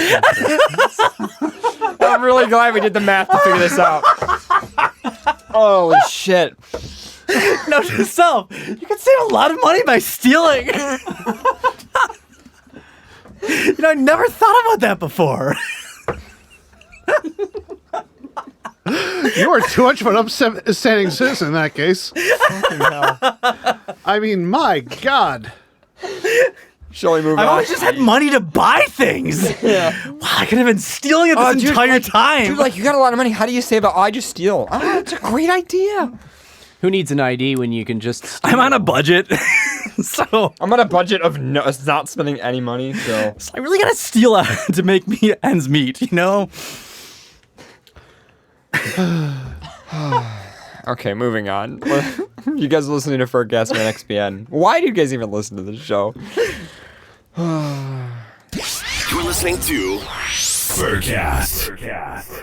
Support for FurCast comes from Patreon users, including Blaze Fusky, Shame on the Photon Wizard, Fayun, Oliver Fox, Energize the Wolf, Sweetie Darling, Cat Nook, Parafen, Jake the Husky, A New Fox, Riley the Wusky, Binary Paws, Fireline Coyote, Code Yax, Nishoba Silverwolf, Loop, Tukiri, Red Maple, Lieutenant Fox, Doxy, Arceus the Tiny Tiger, Legalize a Woo, Meru Snowmew, Jeb with an uppercase E and lowercase L, D Otter, Ski Sharp, Nether Lynx, Josh the Kazoo, Kilo Big Cat Coyote, Frost Wolgon, Wop, Adrian the Husky, Taru the Yellow-Nosed Doggo, Archon the Four-Eyed Dragon, Leon Wolfheart, Jax the Husky, Gwen the Bat aka Deep Mode, Decibel Fox, Zoopy Zoo the Oreo Tiggy, Vertical Feline,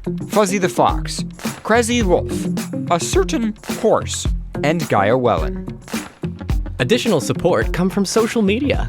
Twitter users, Commander Wolf 3, Alpha Were Fox, Magic 7 Wolf, Kazro Fox, XSS Fox, Cody Fox with 3 X's, Dark Wolf Beats 14, Drop Table Foxes, Dapper Panther, Jesse A. Carver, Cyrus L., Mike Chrome Fox, Malactus on Twitter, @VirtualFox. Zelig on Twitter, @StealthyDragon. 12 on Twitter, @TheLionThing. Shua on Twitter, @PulsingPanther.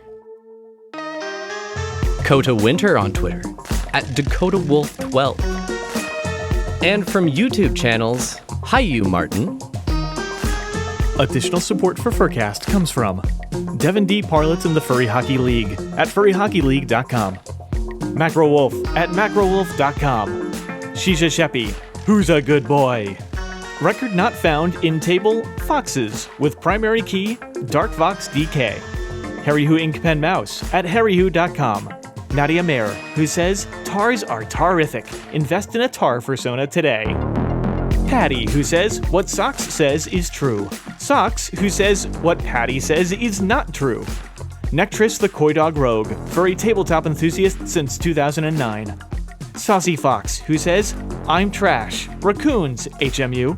Fishmeister Cod, still not a furry since February 2011. Sorcerer Dale, the Kilted Dragon. Find me on Telegram @Sorcerer Dale. Spurrigs, still working on muzzles since 2015. Cody's Customs, specializing in gas and diesel truck builds. Max Shepard, who says fluffy Norwegian hugs to everyone. Little Sunshine and Scootaloo with the unofficial XBN Xbox app at patreon.com/horseapps. FurCast's #1 wimpy fan, Tyler the Wesky. Chris Dale on FA, specializing in toonie art. I'm a couch and you can too. Find out more on Twitter @SignAtar. The Church of Issoir, worshipping lynx since the year Tuft. X the Fox, the real blue fox. Deal with it. Kumo, wishing everyone a colon-3 day. To Bunny Boy, who says @Paradox, bunnies are friends, not food. Super Dwarf with anthrolinks.net. Skycorp, creating transformative technologies for mature audiences at skycorp.global. Zoopy Zo, supporting Tim Tam Anonymous meetings. Disc Cookie, creating procedural beat maps for VR rhythm games. Kranos, who says circles are rubbish. Meds the Fox, and Mississippi Anthropomorphics, like our Facebook page at facebook.com/msanthro. Techwin, TC Fox, and Kaiwana of the Infosec Den in Wellington, New Zealand. Sylvan Scott on Fur Affinity with macro, micro, and hyper fiction stories. Shadowclaw Studios, check out our Facebook page for links to our gaming streams.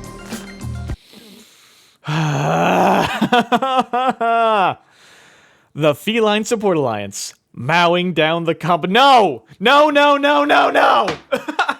I give up. I'm done. Okay. The Feline Support Alliance, mowing down the competition. Why? Flipping. I'll back up. The Feline Support Alliance. The Feline Support Alliance, mowing down the competition. No, not okay. Check-it Airlines, we still and always will land on our feet. Good luck, Pharaoh. So, because he still works there, right? Silver Gatomon at patreon.com/Silver Gatomon. And Cheetah Paws for a daily dose of bulgy arts. Support him at patreon.com/Cheetah Paws. Support for FurCast comes from Patreon, PayPal, Bitcoin, and from listeners like you. To become a patron and learn more about supporting FurCast, visit furcast.fm/donate. This is XBN.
come. The stars are all that care.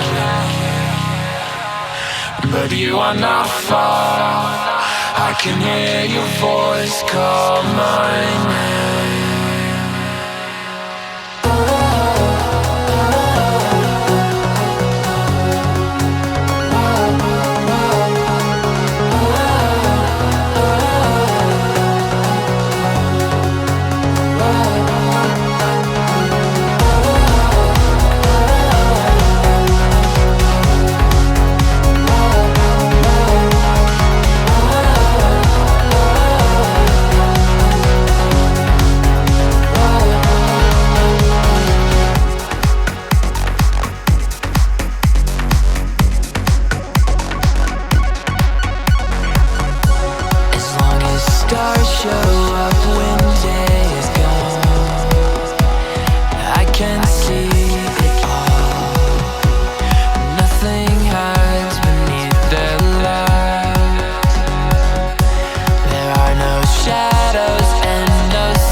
Darkness, the sun will rise on this day.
Good old Wolfgun. It was off Road to Jupiter.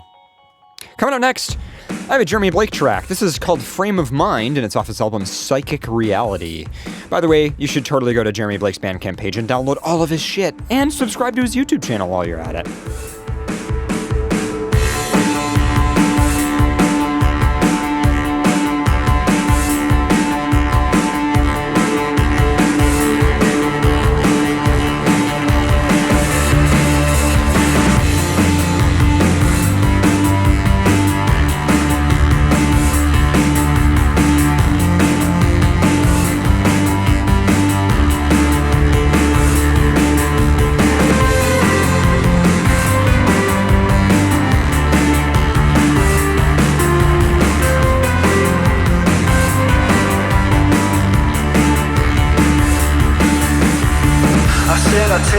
I take and I want it all.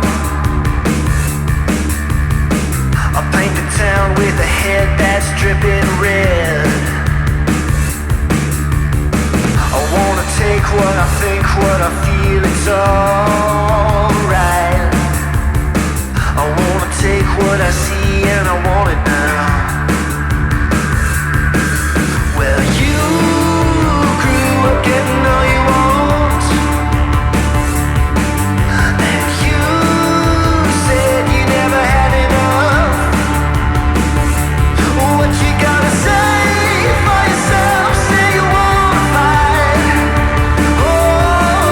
Doesn't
on 1,000 swords, walking to the farthest star in the sky.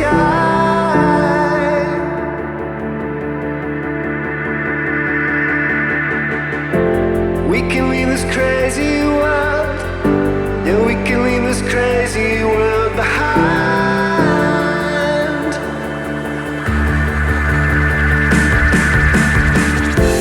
Walking on 1,000 swords, walking to the farthest star in the sky.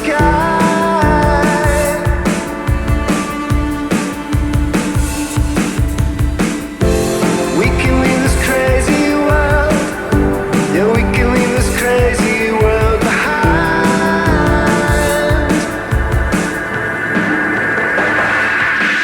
Well, you grew up getting all you want,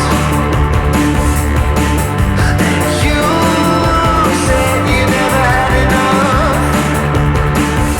Well, what you gotta say for yourself? Say you wanna fight.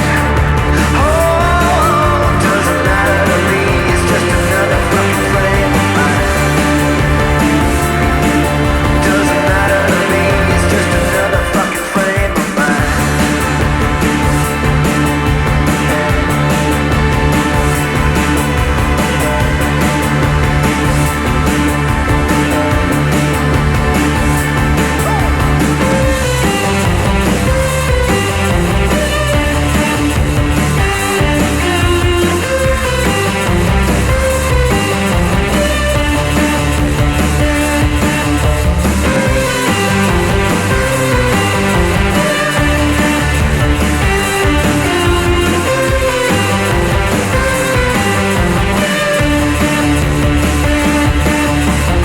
You guys are listening to FurCast live on XBN. This is a music break, and that was Jeremy Blake. And coming up next, Professor Click Track. We played this one last night on our other show. We do have another show that's music, so if you like the music we play on this show, you might like that show. It's called Friday Night Tech. You can get a link for it at the top of the FurCast website. That mic's muted.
So, we were going to be back, but that's not going to happen because nobody's back in the room yet. So, now those mics are unmuted, so you can talk for a second. Well, I mean, like some of us are here, but the other two aren't. The other two aren't, yeah. So, we could like do a banter part 2. Yeah, maybe. I don't know. I'll grab another track. How about this? We got a 3-minute track by Jungle. We'll do that. And then we'll be back. Hope you guys are enjoying the show. FurCast.fm/chat. Join chat.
And we're back. Welcome back to FurCast, live on XBN. Not yet. I'm not ready. Not quite yet. Yeah, CJ's not ready. Just gotta plug something in. Not ready. You were the 5th guy anyway. Who cares? I'm a fucking host. So unprofessional. You're a host who is. I have usurped thine seat. Well, he's the web developer. Okay, I like you. Yeah, that's kind of important too. He can code you out of the website. I'm a nobody. I literally can. I love you. So what the hell are we doing? We could read more news. There's one I picked out. That that's right. There's one you picked out. Okay. Okay. Forgot about that. That's right. Oh, that's right. You were a loser. You lost rock, paper, scissors. Yeah, and I accepted that gracefully. You don't have to rub it in, bitch. Yeah, that's true. All right. Ready? In 3. Oh, wait. Almost there. Huh. There we go. Go ahead. Egyptian zoo paints donkey to look like zebra. Yep. Zookeeper in Cairo allegedly gave the animal stripes in bid to fool visitors. An Egyptian zoo has been torn off. Oh wow. An Egyptian zoo has been torn off a strip for allegedly attempting to fool visitors by painting black and white stripes on a donkey to make it look like a zebra. A zebra? A zebra. A zebra. A zebra. Hey, that's how you actually pronounce it, ask Trevor Noah. That zebra? Yeah, the zebra with the Z in it. Yes, bingo. That zebra. The row began when a student visiting the recently opened animal sanctuary in Cairo's International Gardens Park spotted the unusual-looking animal and shared a photo of it on Facebook, the Daily Mail reports. First of all, whoa. First of all, formal apologies from everyone here at XBN on our staff for referencing anything that has anything to do with the Daily Mail. Just wanted to apologize. Okay, continue. I forgot about that. No, I always like to apologize because, Mahmoud Sarani said, when we went to the zebra side, there was only one zebra. It came to us that the other one didn't move, but when he came near to me, I realized that from the first look that it was a painted donkey, not a zebra. The animal in the photo lacks the larger, shaggier mane that a zebra usually has on the nape of its neck, says the newspaper, and the black paint appears to have been smudged in the heat. It has long, floppy ears rather than the more rounded ears of the more exotic species. Zookeeper Mohammed Sultan denies the allegations, despite experts claiming otherwise. Metro reports that this is not the first incident of this type. In 2009, a zoo in Gaza reportedly painted 2 donkeys black and white to replace zebras that died of starvation. Well, shit. And in 2013, a zoo in China tried to pass off a dog as a lion. Oh dear fucking Christ. Really? I thought that was an Onion article. Oh wait, not the Onion. When a visitor went to the cage of the lion at the zoo in actually, I'm not sure how to pronounce that. Lou, Louhe. Let's say Lou. Lao. Really? Okay. Lou. In Lao, a city in Henan, they heard a loud bark. The lion barked. It fucking barked. Mao. It's a barking lion. At least it didn't mow. Mao. This is true. It's a new lion breed. The so-called lion was then discovered to be a hairy Tibetan Mastiff. And that's it. Okay. Not a lion. How much fucking news article do you expect out of painted a zebra? They had to pad it by mentioning other shit. Men mowing. Just men mowing. Yes. What? Mowing men. Sorry. You mean half the fandom? Ramen. The mowing men. Ramen, get in here. I'm disappointed with your work. All right, I've got one. Mom likes men who mow and mow. Good, because I accidentally closed the doc link. Oh, really? I can open it up for you in a little bit. Nah, screw it. All right, here we go. I'll just be very careful not to Police say naked man arrested at a Planet Fitness. Already good. Said he thought it was a judgment-free zone. I mean, they do say that. It's also private property. Yeah, but it's a judgment-free zone. It's a judgment-free zone. I just imagine there's some kids elementary school project on the wall that just says judgment-free zone. Judge me not by the color of my dick. You know what? Yeah. A Massachusetts man apparently learned the hard way. Hard. That the judgment-free zone philosophy at Planet Fitness only goes so far. Police say 34-year-old Eric Stagno was walking around naked at the Pleso gym before settling on the yoga mats. Officers arrived at Planet Fitness to find him nude on his knees in a yoga-type position. So this guy was innocent, man. He was just being free, man. Just doing the downward dog. Was he doing the downward dog? The Harder Hill man was arrested without incident and charged with indecent exposure / lewdness. Lewdness. Tough. And disorderly conduct. Quote, the only statement that he made was that he thought it was a judgment-free zone. Apparently referencing the change slogan. Police Captain Brett Morgan told WBZ-TV. Gym-goers who saw Stagno's naked exercise reported feeling disgusted, sick, and unsafe. Unsafe. They should have hit his stop stick. Stagno's released on $1,000 bail and is doing his Plasdo Circuit Court on September 21st. I mean, hold on, there's comments. Oh no. Hold on, I'm gonna try to load the comments. I think my ad blocker might have blocked the comments. It says 59, but then when you click it, there aren't any. Hold on, let me pull it up without my ad blocker. Comments, perhaps? No, it's probably... See? 59 people are thinking about this real hard. Right? Dude, that guy got shafted. Oh. I can't load it. To be fair, there are a fuck ton of ads on this page, but that wasn't being blocked. I don't know why it says there's comments and there aren't any. I'd say he got bucked. It's a shitty local news TV website. It's kind of already a shit show. Anyway. Talk about Buck Wild. Yeah.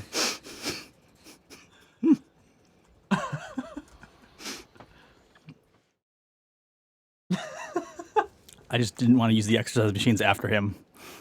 Fucking sweaty balls. Like I hope he wiped his area afterwards. Taint sweat, like actual like. Unfiltered. I mean, that happens Unfiltered taint sweat. Listen, even if you're wearing clothing, your taint sweat gets on things. Okay, Yes, I'm just throwing that out there. But this was like unfiltered taint sweat. Yeah. There was nothing to. It did not pass. It was pure. Yes. It did not pass through the underwear or the shorts. Okay, I have another one. I have another one that's pretty good. Taint. Burglar wakes up couple to ask to use their Wi-Fi network. A 60-something couple in Palo Alto got an unpleasant surprise on Sunday when they woke up in the middle of the night to find a masked intruder in their bedroom. He said he wanted to use the couple's Wi-Fi network. Oh man, I heard First of all, this. Like, this is terrifying. The burglar didn't get the Wi-Fi password he was looking for, however. The man leapt out of bed and confronted the intruder, shoving him down the hallway and out the front door. He immediately called the police. The troublemaker was arrested by police minutes later. No one was injured in the confrontation. The end. No, I'm just kidding. Palo Alto police declined to name the 17-year-old suspect because he was a minor. I mean, he was just trying to play Fortnite, man. Like... You can't play Fortnite on Wi-Fi. He was arrested for burglary, a felony, as well as a misdemeanor charge. My phone doesn't have service. I need your Wi-Fi to call my mom. As well as a misdemeanor charge get picked up on this break-in entry. A misdemeanor charge of prowling. More like stalking. I'm sorry. I'm now picked. I'm sorry. I now just got myself picturing the idea of a parent dropping their kid off for a B&E. B&E. He was also arrested for providing false information to a police officer. According to police, he initially lied about his identity when he was apprehended. Yeah, don't do that. Don't lie to cops. The intruder has gotten out of the house by, quote, cutting a screen covering an open window in the side yard, end quote, according to a police statement. Remarkably, this wasn't the subject's only legally dubious attempt to get Wi-Fi access that weekend. Dude, just go to a fucking McDonald's. Yeah. Right? Tim Hortons. Whatever. Just before midnight the previous night, police say the same young man was found prowling, again with that word, prowling, around outside another Palo Alto home when the house's residents came out and confronted him. He, quote, asked to use their Wi-Fi network because he was out of data, end quote. They told him to get lost, and he rode away on a bike that turned out to be stolen from their backyard. Police were able to recover the bike from the suspect following the second burglary, and he may face additional charges for stealing the bike. Dude. Good. Dude. First of all, go to a restaurant. Second of all, why would you think they would answer your question when You don't break into find their an house? open Wi-Fi. Like, Okay, you don't really need to intrude upon someone's house to find their open Wi-Fi. You can just hang out outside of it.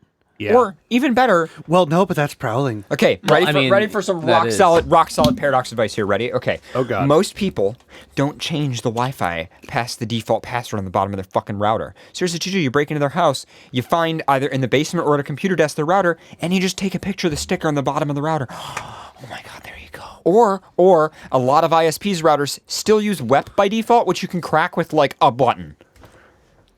So there's some rock solid advice for you there. Yeah. Try admin.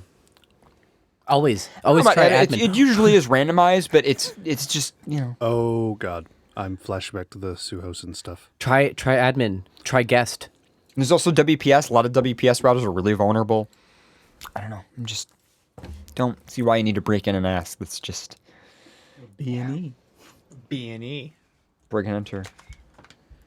Bacon and eggs. B&E. I'm trying to think of a protocol that starts with E. I don't know. Extradition. Yeah, an article where it says a woman gets a contact lens stuck in her eye for 28 years. I want to hear that. No, but in the article itself, I was more interested in the secondary article that they mention inside this article. Which is? which was this isn't the only bizarre eye injury that is hard to stomach. In 2016, a 67-year-old British woman went in for cataract surgery only to discover that the bluish mass in one of her eyes was actually 27 contact lenses. 27? How do you repeatedly... I mean, I guess I can understand the first 5. You fall asleep with them? Like, I can literally understand the first 5. But 27. That's a lot. Yeah. Like, Binghamton, England. Birmingham, England. Birmingham. Yeah, but it's Birmingham. Birmingham.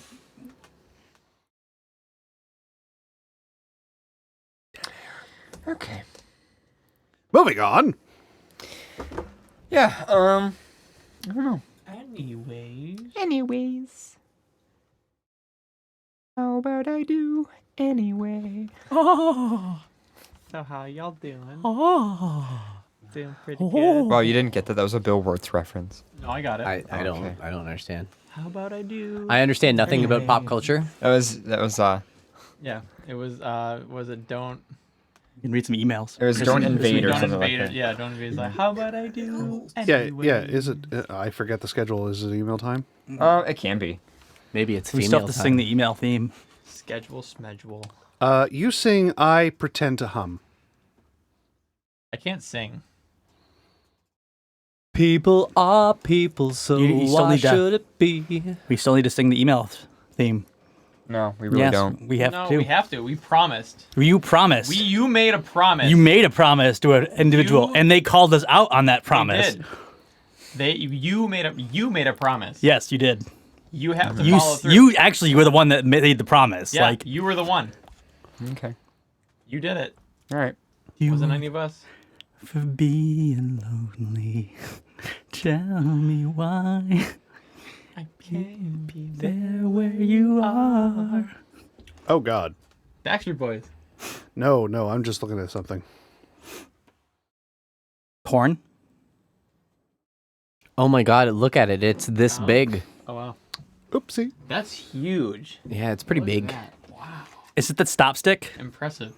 It's a pretty big stop stick. It's a different kind of stop stick. Yeah. Yeah. Planet Fitness stop stick. Horse be gone? What? Horse be gone. Where has all the good mail gone, and where are all the fans? Where's the streetwise fursuits to fight the rising spam? Isn't there a white knight upon a centaur steed? Late at night I toss and I turn and I dream of what I read. And I'm gonna mute that part. We need an email. Oh God, it's using the shitty slow transition. That's what it's supposed to do. It's me though. Shut the fuck up. It is you. It's CJ.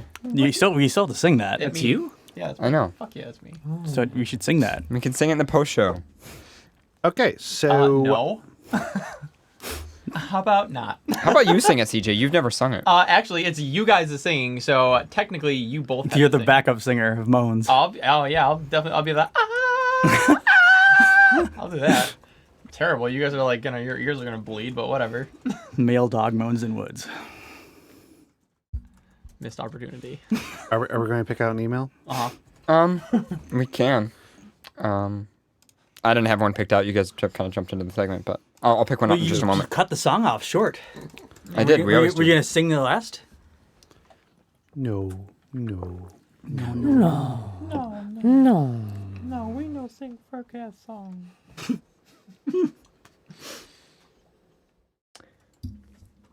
Did anybody have one picked out? I kind of thought that one of you guys would have one picked out. So. I could read this one from. I was waiting for the rest of the song. I wasn't ready. What's the second verse? I picked one. I could read. Okay, go ahead. Well, where's the second verse of the email song? Okay. Some people haven't heard that. There are new listeners. Yeah, that we have like new people. Yeah. Did you ever think about They the can new wait people? for the next episode. Yeah, they can literally find it on my SoundCloud and on YouTube for free download. Yeah. Yeah. But we could show Okay, them this now. one from. Where can we watch the show? What time is FurCast? Is it FurCast? What are we doing right now? FIRCAST? First cast? I'm sorry, it's FIRKACHT. Oh, FurCast. Cat. I thought it was like fur, like the tree, like a fir tree. FIR. FIRR. Fur. Okay, shut up. Cast? Fur, FIRR cast. It's all only about his injuries. He could make Fur could make a podcast. He has a Twitter. Yeah, there's a Twitter called Is Fur Injured. You realize that AC, he got stuck in the elevator. Yep. Twice. Do you realize that he went into a The elevator broke. Do you realize that he went into a McDonald's and while he was in the McDonald's, a fucking street light fell on his car? Pretty impressive. The shit that happens to him is just... What gypsy did he curse? He fucking made a deal in a past life that is really just... It's bad, man. Yeah, it's fucking him hard. Emails. Okay, yeah, I've got an email picked out. Sure, go ahead. Okay, this one from who, if I'm not mistaken, still in the chat room, Fisk MacTaggart. Hello, Paradox, Pharaoh, and whoever else decides to show up. Like CJ all of a fucking sudden. First off... He's always been here, though. I'm always here. Yeah, but he hides in the rafters. Okay. Oh, I missed that. My bad. Sneaky husky. First off, I love your show so much that I've gone back to and listened to the episodes I haven't heard, starting with episode 1. Why? Yeah, I mean, I did that, but back when they only had like 60 or 80 to start with. How many hours of FurCast is there now? Like, oh, God. Break out the calculators. You break out the 1,000. calculator. All right, 1,000 hours. I'm going to say it, 1,000 Could hours. all Prove me FurCast wrong. fit in a semi-truck? But the first How many semi Could trucks all of the products and ideas that you guys have come in up with... cassette plates and cassette tapes? How much would it cost to put all of the FurCasts in a semi-truck? How many cassette tapes would it take to fill an FurCast episode? Oh, that'd be easy. Probably 1 or 2 per episode. So not that many. That's disappointing. Yeah. Cassette tapes are you killed usually... it for us. Anyway. Can we release FurCast on cassette? Yeah, well, I think Doobie knows a guy. Yeah, it's called Open Your Audio Editor and set it to 8-bit instead of 16-bit. There you go, cassette. No, we need to sell cassettes at the next con. First set. First sets. First sets. First set. Oh, for fuck's sake. Okay. Switch From to the side top. B. And they have This is side Wait, B. I've got it. They have Dolby noise reduction, but it's just Dolby. It's like a nub noise reduction. Nub. Dolby. Yep. Nubby. Nubby noise reduction instead of Dolby. Anyway, Continue. I'm sorry. For side A, please flip disc. That was not me. But the first episode I listened to was episode 8. Farrah wasn't even a co-host. The problem is I wasn't a constant listener until episode 154. Newbie. As of writing this email, I'm listening to episode 140. You are taking a while. oh my God. I'm going to be super critical of that. This is a recent email? August 3rd, so yeah. Anyway, now the reason I'm emailing you guys, for the last 2 years or so... Ish. It doesn't say or Same so, meaning. it says ish. Same meaning. 2 years-ish. Don't add words to their... For the last 2 years-ish. Thank you. I've been in a bit of a slump. And when I say a bit of a slump, I mean a bite of a slump. Oh, fuck you. Fuck you. That was good. The problem really being 8 times... Megabyte. Oh, Of a I slump. see. The problem really being 8 times bigger than I make it out to be. I'm in a terabyte slump. Bits versus bytes 8 times. I get it. Yeah, I do get it. I Yeah, I appreciate get it. that. But moving on. You can gig me later. How about I tear your bite? That's terrible. I'm not sad or depressed, but I'm just not happy. But I can be less sad. Hopefully you have someone in the studio who can make sense of it, but because it doesn't make any sense to me, I recently broke it off with a 6-year long distance relationship because it was because we kind of just grew up and grew out of the relationship, and I'm lonely. Before Paradox goes off a rant about open relationship... we used to talk about this a lot, but any long distance relationship that doesn't have the actual distance closed at least at some point in time during the relationships, Well, why don't we keep reading? Yeah. I agree with you. Usually but... tend to don't work out too well. So if you had 6 years is pretty good for never meeting, if that was the case. Before Paradox goes off on a rant about open relationships, I already do open relationships. I might look monogamous, but it's not by choice. I've never been a people person, so I've never really connected to someone in an intimate way. Wait, sorry, I'm trying to read this. I thought it was because I was weird till I was recently diagnosed with ASD, more specifically Asperger's syndrome. Okay, stop there for a second. Is that even still a thing? Yeah, unfortunately, it's the diagnosis that I'll have for the rest of my life. No, I mean, I thought that was removed from like medical books. I thought Asperger's syndrome. Asperger's is still a thing. Oh, it is. Okay. For people who have been diagnosed as a child with it, they'll have that forever. That will forever be their diagnosis. I understand that. Yeah. Okay, maybe it was a long time ago. I'm the same way. Okay. I'm the same way. It's not ASD for me. It's Asperger's, right? Okay, keep going. I make steps forward when I fall back feeling arrow all over again. I'm honestly not familiar with that word. I can go out to be social because Mormons suck the fun out of most things. By the way, I live in a town that is 90% Mormon and literally the most politically red country in the USA. And I'm gay. Yay. Yeah, holy shit, dude. There are no bars, clubs, or places to meet people. I can't move yet because of university. Also, I just got hired for a full-time job in a computer shop. So I try to make steps forward, but the more I try to move, the more I feel out of alone. Okay. Yeah, he tries to move on, but the more I feel... The Dictionary of Obscure Sorrows, Paro.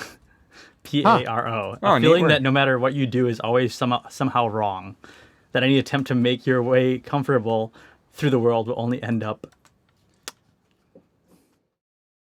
crossing some invisible taboo.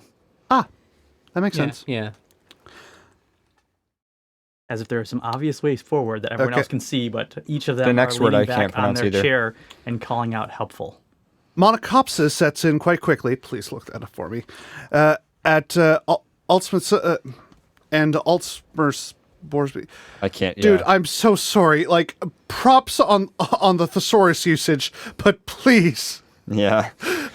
Bores me to the point where my body dysmorphia doesn't even cause me very much emotional pain, and I can't get over the logisticism. Oh, God. Dysphoria? Dude, pick some... Yeah, these words. dysphoria. I appreciate this, but at the same time, holy shit. Just keep going. Just keep going. Just keep going. I only feel at home when there's a heavy feeling of canopsia. I'm sorry for the odd words. Oh, apology accepted, by the way. But they are the only ones that seem to fit. I don't know how to step out of this ever-rounding routine. I don't know how to feel happy, and I don't expect you to magically fix all my problems, but hopefully you can put me on the right path. I know this is a lot of information, yet not Their enough. words only exist in the Dictionary of Obscure Sorrows. Okay. I thank you, though, for your show and your help. It helps not a lot. all of them. Your Irish... I understand some of these words. Your Irish feline, Fisk McTaggart. Yes, my chat is okay. And he's in chat. And then he defines all the words. Canopsia, noun. Yeah, he defines all the words. Eerie, forlorn atmosphere. Okay, a place so that is my usually suggestion. Bustling with people. Okay, but we is get now it. We abandoned get it. and We get quiet. it. We get it. A school hallway in the evening, an unlit office on the weekend. Now he's just keep going. Keep going. Vacant fairgrounds. I am so an emotional afterimage that makes it seem not just empty but hyper empty. It's going good. You're doing the good. total CJ? population in the negative. I'm having a pretty good night. Who today. are so conspicuously absent I'm that they glow like Miss you, I haven't neon talked to you in a while. signs. So it's like being in a dystopian video game where All right. where this is all you know. This loneliness is all you know. One. Hi, can we help this? Loneliest number that you ever know. Two can be as bad as one. It's just cut their mics. Loneliest number as the number one. Do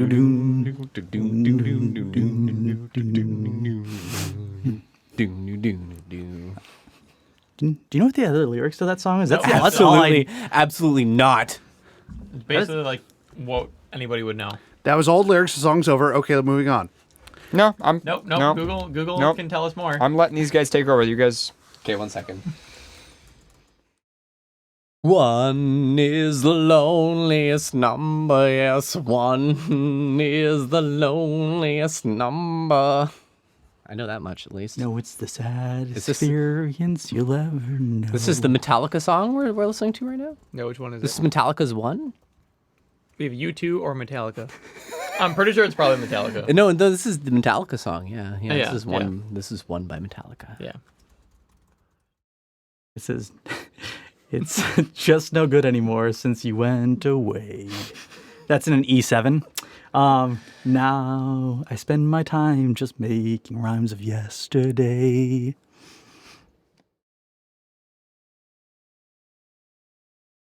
No is the saddest experience you'll ever know. I'm just gonna chug my beer.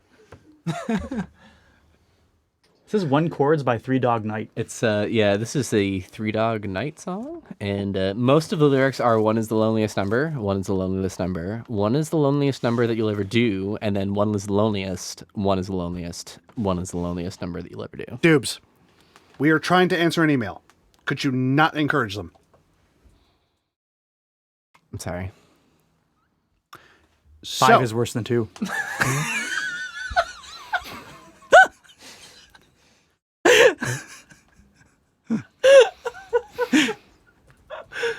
That was good. Good timing. Have you ever flown the coop? So,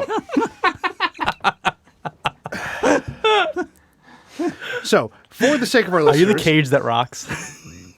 Nice trying. So, for the sake of our listeners, the words. You know, a canary told me something once, but then it died. Don't even bother Zimmerman. I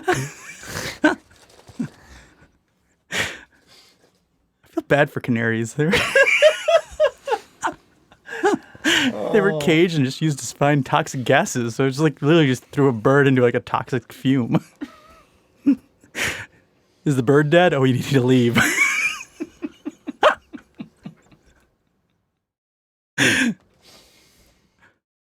Okay. Some birds are just useless.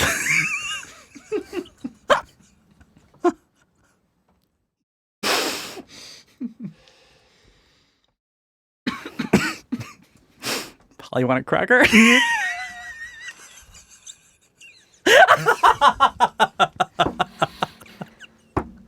I don't agree with that at all. Yeah. That's beyond. Well, CJ offered him a cracker. was- He's eating crackers right now. That was above and beyond the Call of Duty. Oh.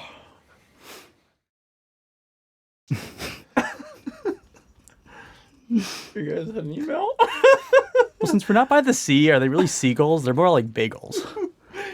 Lakels. Lakels. Like seriously, how long does it take you to set up so that you can like run his voice in reverse to cancel out his voice entirely?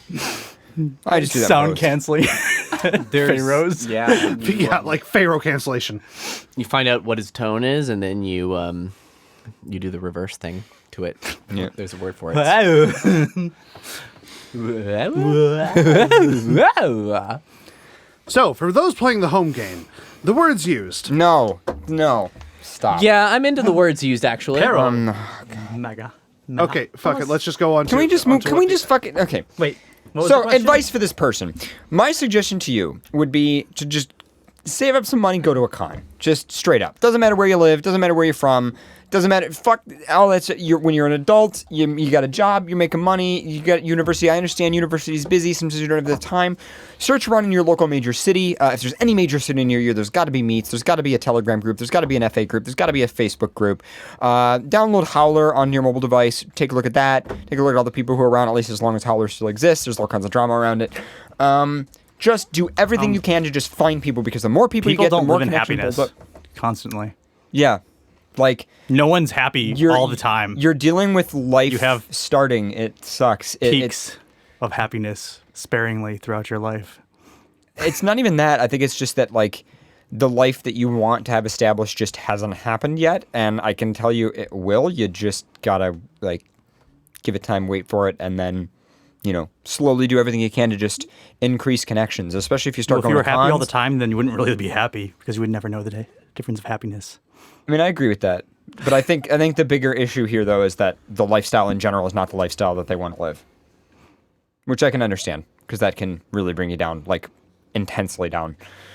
And considering what they have to live inside of, and the quite literally, as they said, taboos that they have to essentially accept that they're being taboo. Well, and it can be hard to escape that too, because you're literally brought up and surrounded by people who are like fairly friendly and inclusive to you in that way, right? And that's all that you get. And so, in a lot of the case, is there's nothing else for you. Is the philosophy that's. I wish you would step back. So my suggestion would be, like save up some money, go to some meets, go to a con, and even if you go to one and you're not sure how you feel about it, you go to another, and even if you meet somebody who's, the next major city away, talk to them anyway, become their friend, because there's always more connections there. Don't worry about every single little connection. There's going to be a lot of people you meet that you don't share interests with, right? Like, I meet local furries all the time. I would understand. I meet local furries all the time. And it's like, yay, another local furry. And then you find out that you don't really share any interests and you don't end up hanging out all that much. So, yeah, but that's another thing I was going to say is find a furry who has the same interests as you. That's even better. That's hard for me. That's even better. Well, your interests are chaos, right? Chaos. Well, it's more specifically, finding the type of people that you jive with can be difficult too. So don't get turned off if, like, you go to a meet in your local city and you're like, let's say you're into video games and they're not, or let's say they're into video games and you're not. Like, just don't worry about it. Find a common ground. Yes. And eventually, you're both furries. So someday, after you've been to cons and you know people, and you've got a little bit of a, maybe let's say a career for yourself. You got, you got the computer repair stuff, and maybe you got another IT job, and then all of a sudden you're like, hey, I could get a job in a different city, like, a couple years down the road, and then all of a sudden there's a bunch of furries you can move in with, and even if it's different interests that lead to the same kind of environment, that's a great thing as well. Yeah.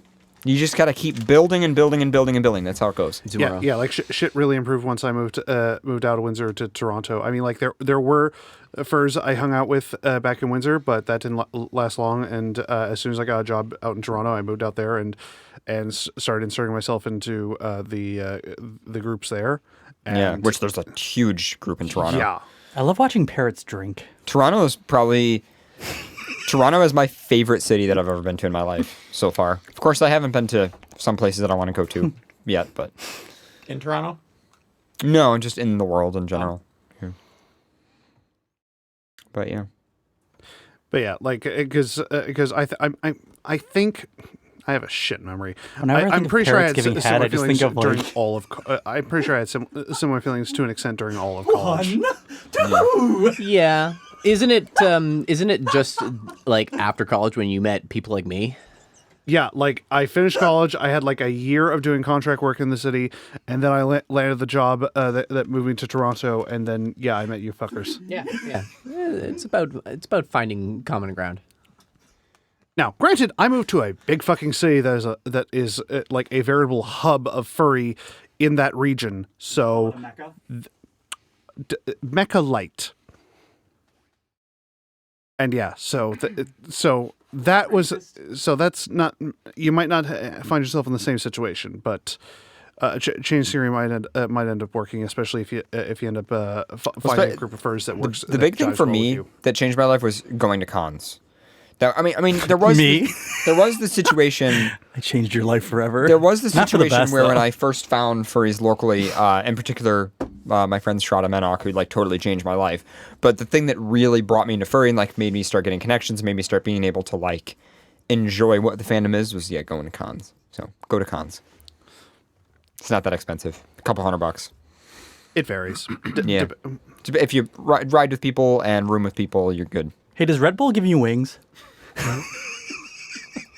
No, it's got taurine and it gives you legs.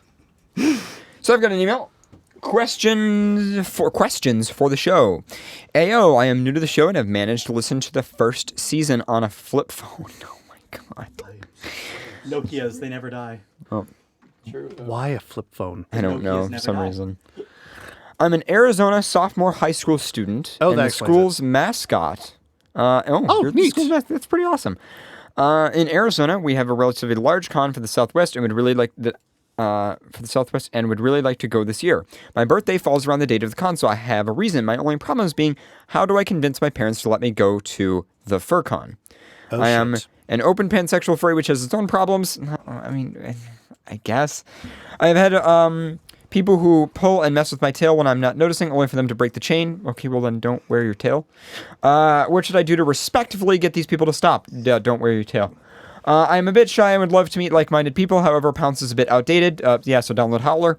You have a flip phone that might not work. I don't know. Just use the internet, Twitter, FA. I'm surprised Howler doesn't offer a desktop app. They probably will at some point. Yeah, like even Hornet has that, which is kind of weird. I have also tried looking at fur groups around my small little town, but to no avail. Have not been able to find one. What are the suggestions? Once you have a vehicle and you can drive, you could go to the next nearest major city. So maybe an hour or two away, but it might be worth it for like a weekend or a party or something like that. I can't wait to hear your answers. Whenever this is read. So yeah, in terms of convincing your parents, take a look at the Anthrocon website. They've got good resources. They've got a good explainer on there. Yeah. Which is pretty cool. You could also just like show videos. There's all kinds of videos of people like having fun in the dance and like partying and stuff, and then like art stuff. I don't know. I would just say that I didn't like, go to my first con until I was 18, to be honest. Yeah, you could also just wait 23 for me until you don't need your parents' permission. Anthrocon 2007. I was 16 with Pools my first closed. FurPoc 2012. FurPoc was your? Oh wow. No, wait, sorry, FE 2012. Oh, FE I 2012. kind of forgot about that con somehow. I think FurPoc was my first actual convention. FurPoc was my first U.S. convention. Oh, okay. FE my first convention. Yeah. Oh yeah, you're Canadian. Anthrocon was my first one. Anthrocorn. Actually, Anthrocon would have been, but like I backed out at like the last second. Oh really? So I was like nervous about it. Yeah. Yeah. You were scared. I didn't know anybody. You didn't drink either. I didn't. True. I didn't drink back then. I don't need to drink. What was I thinking? I still remember that. You don't need to drink to have fun. Says you.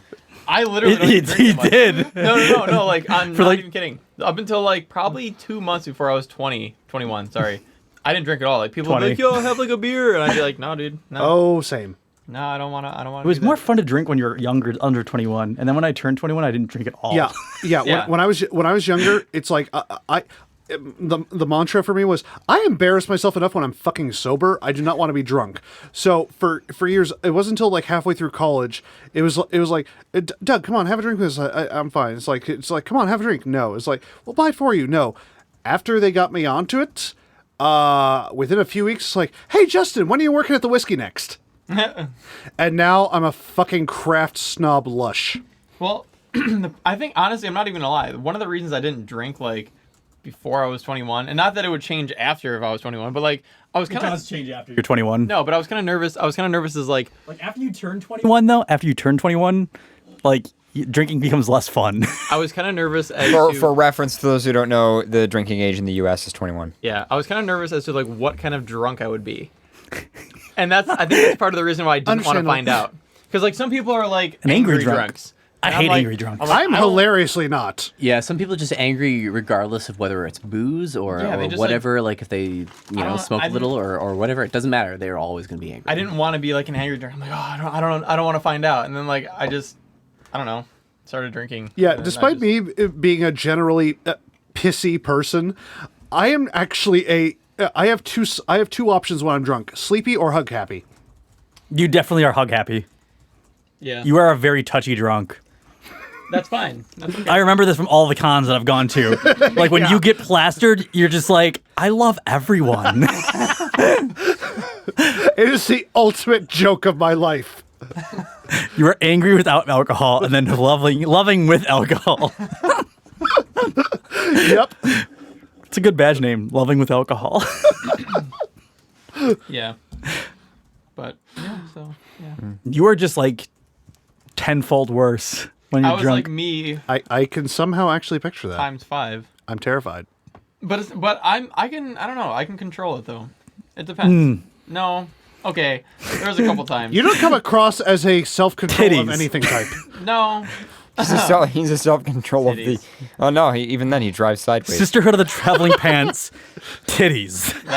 That was that night. That was a wild night. MCFC. Yeah. Yeah. Yeah, you were there. I was there. You were there. There's still was video there. of that. I remember you walked in the room and you're just like, nope, and then left. I couldn't handle it. I remember that my phone charger was on the other side of the room, and it took me 15 minutes to get to the other side of the room because it was filled with drunk people.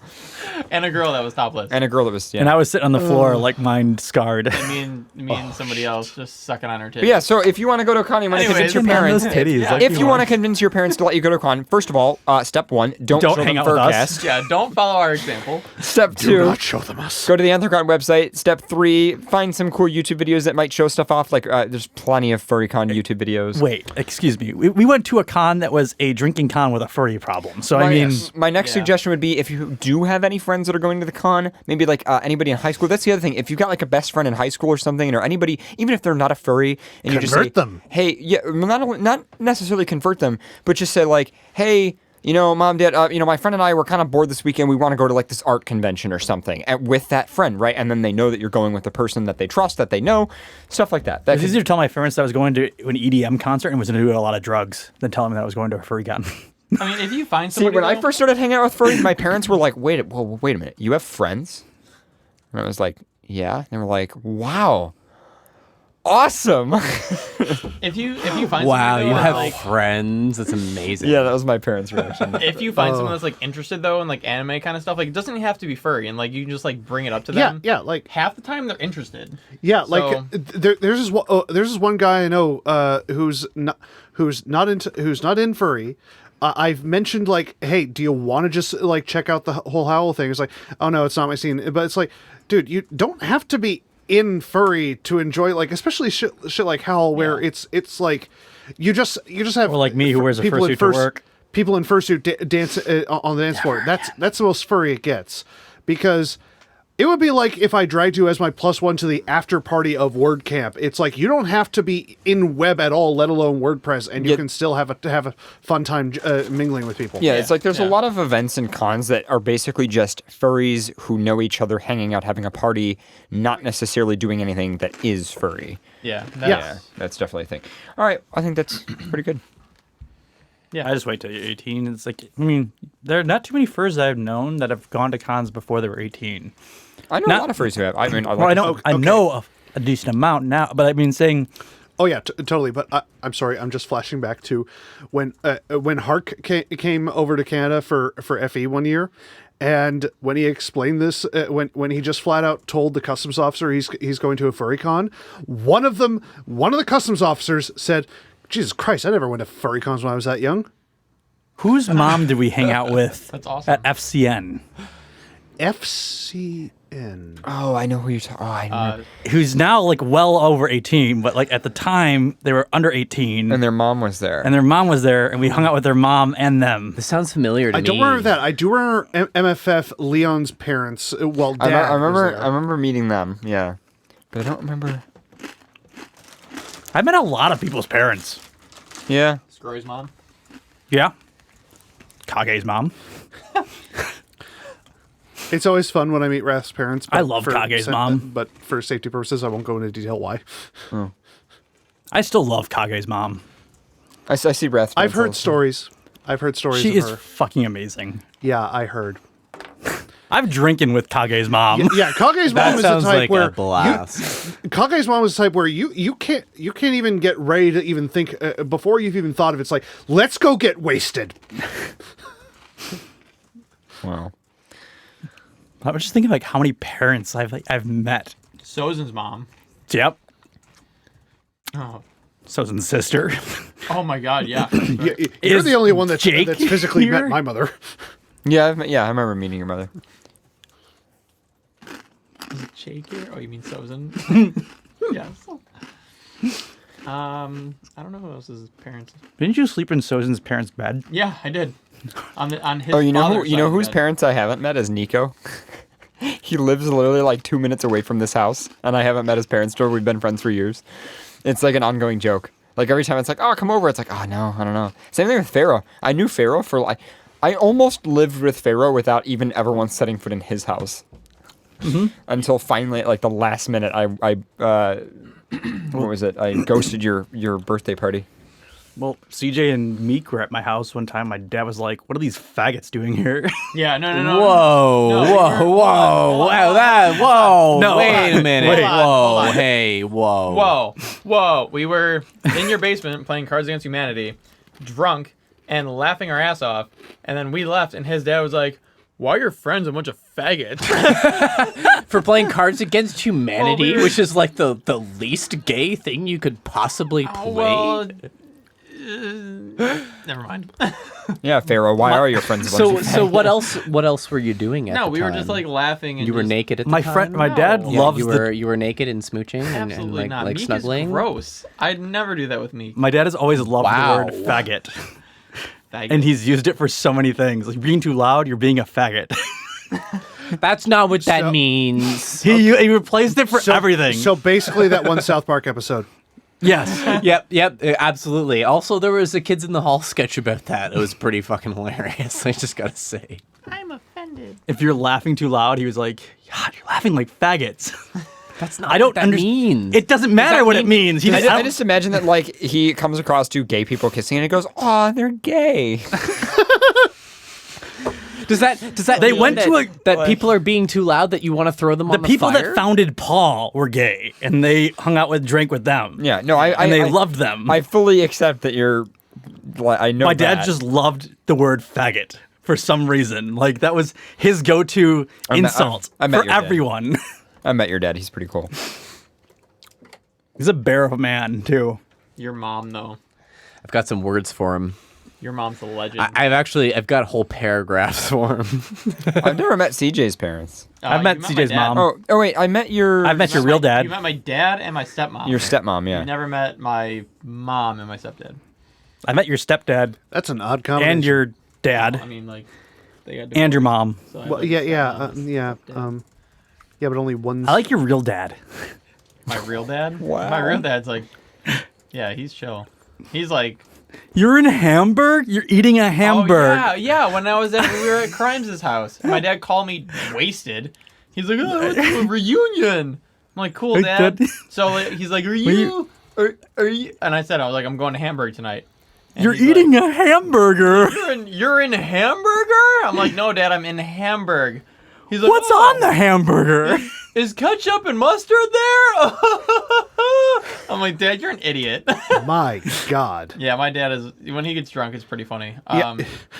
Yeah, my dad doesn't drink at all. See, and this goes back to me being afraid of what kind of drunk I was gonna be. Once I saw my dad drunk, I'm like, all right, I think I should be okay. That's part of the reason I probably never got into alcohol is my family did not drink at all. Yeah, my mother was like a limited selection lush, like wine and margaritas. That was it. Yeah. I had to introduce her to a tequila sunrise. My dad's a hugging drunk.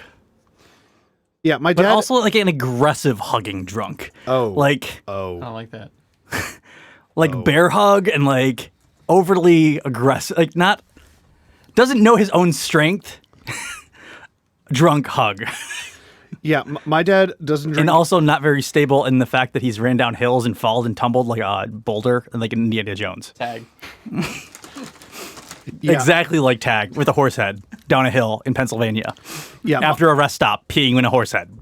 Oh. After drinking what was it? A full liter of rum? Jack Daniels. Jack Daniels. Wow. When In the does back this- seat of my car. In the back of his car. On the way to Pittsburgh. Does the example end? With me. Because it just keeps With Meek. going. And then Meek was involved. Meek almost Okay. got jerked off. Okay. In the back of his car. If one drop of ejaculate, Hits my back seat. I will I'm gonna suck your balls dis clean off. That I will Wow. never ever forget that conversation. Ever. Anyway. I'm sorry, what? welcome to FurCast episode. Whatever. Welcome back to FurCast, everyone. One I love drop that. of ejaculate hits the back of my seat. a I'm gonna tweet suck just- your balls clean off. A tweet just came across my feed that says USPS tracking. Step 1, we don't think it exists. Step 2, delivered. I agree. Weren't you waiting on a delivery today? It arrived. Yeah. Oh. No. Yours didn't It arrive. didn't arrive. I'm sorry. They said Monday. But I literally waited around because it said, "Oh, out for delivery. Will be delivered by 8 p.m." And then it was just like, "Oh, will be delivered Monday." I'm like, "Wow, cool, dude." Yeah, because I've been staying home all week. I now actually am familiar with my building's mailman because he's delivered a number of packages now. because some shit I don't want to bother ordering online because I have to have it shipped to the office and then I have to lug it home. Nah, just like boring shit like a microwave, a new wok, and some hard drives. I'll send you Bad Dragons to your office. Yeah, no. Not actually the toys, just bad dragons. Like dragons that were naughty. Yes.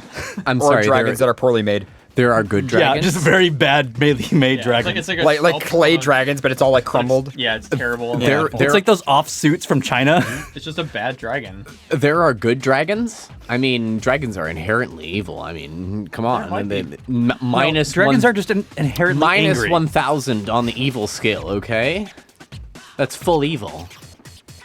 Well, not all dragons are Asian. I said not all dragons are Asian. Drasians. Never mind. Moving on. Yeah, please. I have been please, your please, host, please. Paradox the Red Wolf. What, we're done? We might as well be. I am your blue web dev bird Zumoro. Wait, it's only 11 o'clock. Yeah. Yeah. Do you know where your children are? We've been going for 2 hours and 45 minutes. I don't have any children. I don't think I'm gonna have kids. That's what you think. No, I definitely know. Also, thank you, Doobie, for doing the part of the shout-outs tonight. I thought it sounded great. It sounded okay. Yeah. Will you father my pups? No, I've already said on the show that I will literally. You're right. We did good, You will Paradox. I will literally. We did amazingly. I like the shout outs as well. I will kick your kids down the stairs. With the litter. I will literally. Okay. I've been your host, CJ. I've been your fabulous, deranged host, Pharaoh. Emphasis on deranged. Are we going to be here next week? Doobie didn't sign off. Doesn't matter. No, I was waiting for you guys because I'm a good boy. I wait because I'm a good boy. Fresh is better. I might not be here next week. Mentos fresh my is for cousin your life. is like getting remarried or something. Not remarried. I think I'm going to be here next week. Like read the vows. Or I'm something. not. I don't know. They're doing something. Revowed. I'd like to be, but I'm not. Reinstate their vows. I'm possibly doing That's Fan what they're Expo doing next week. and that's next week. Oh, is that happening next week? Yep. Nice. Like, why do you have to reinstate your vows? Like, Good night. Later.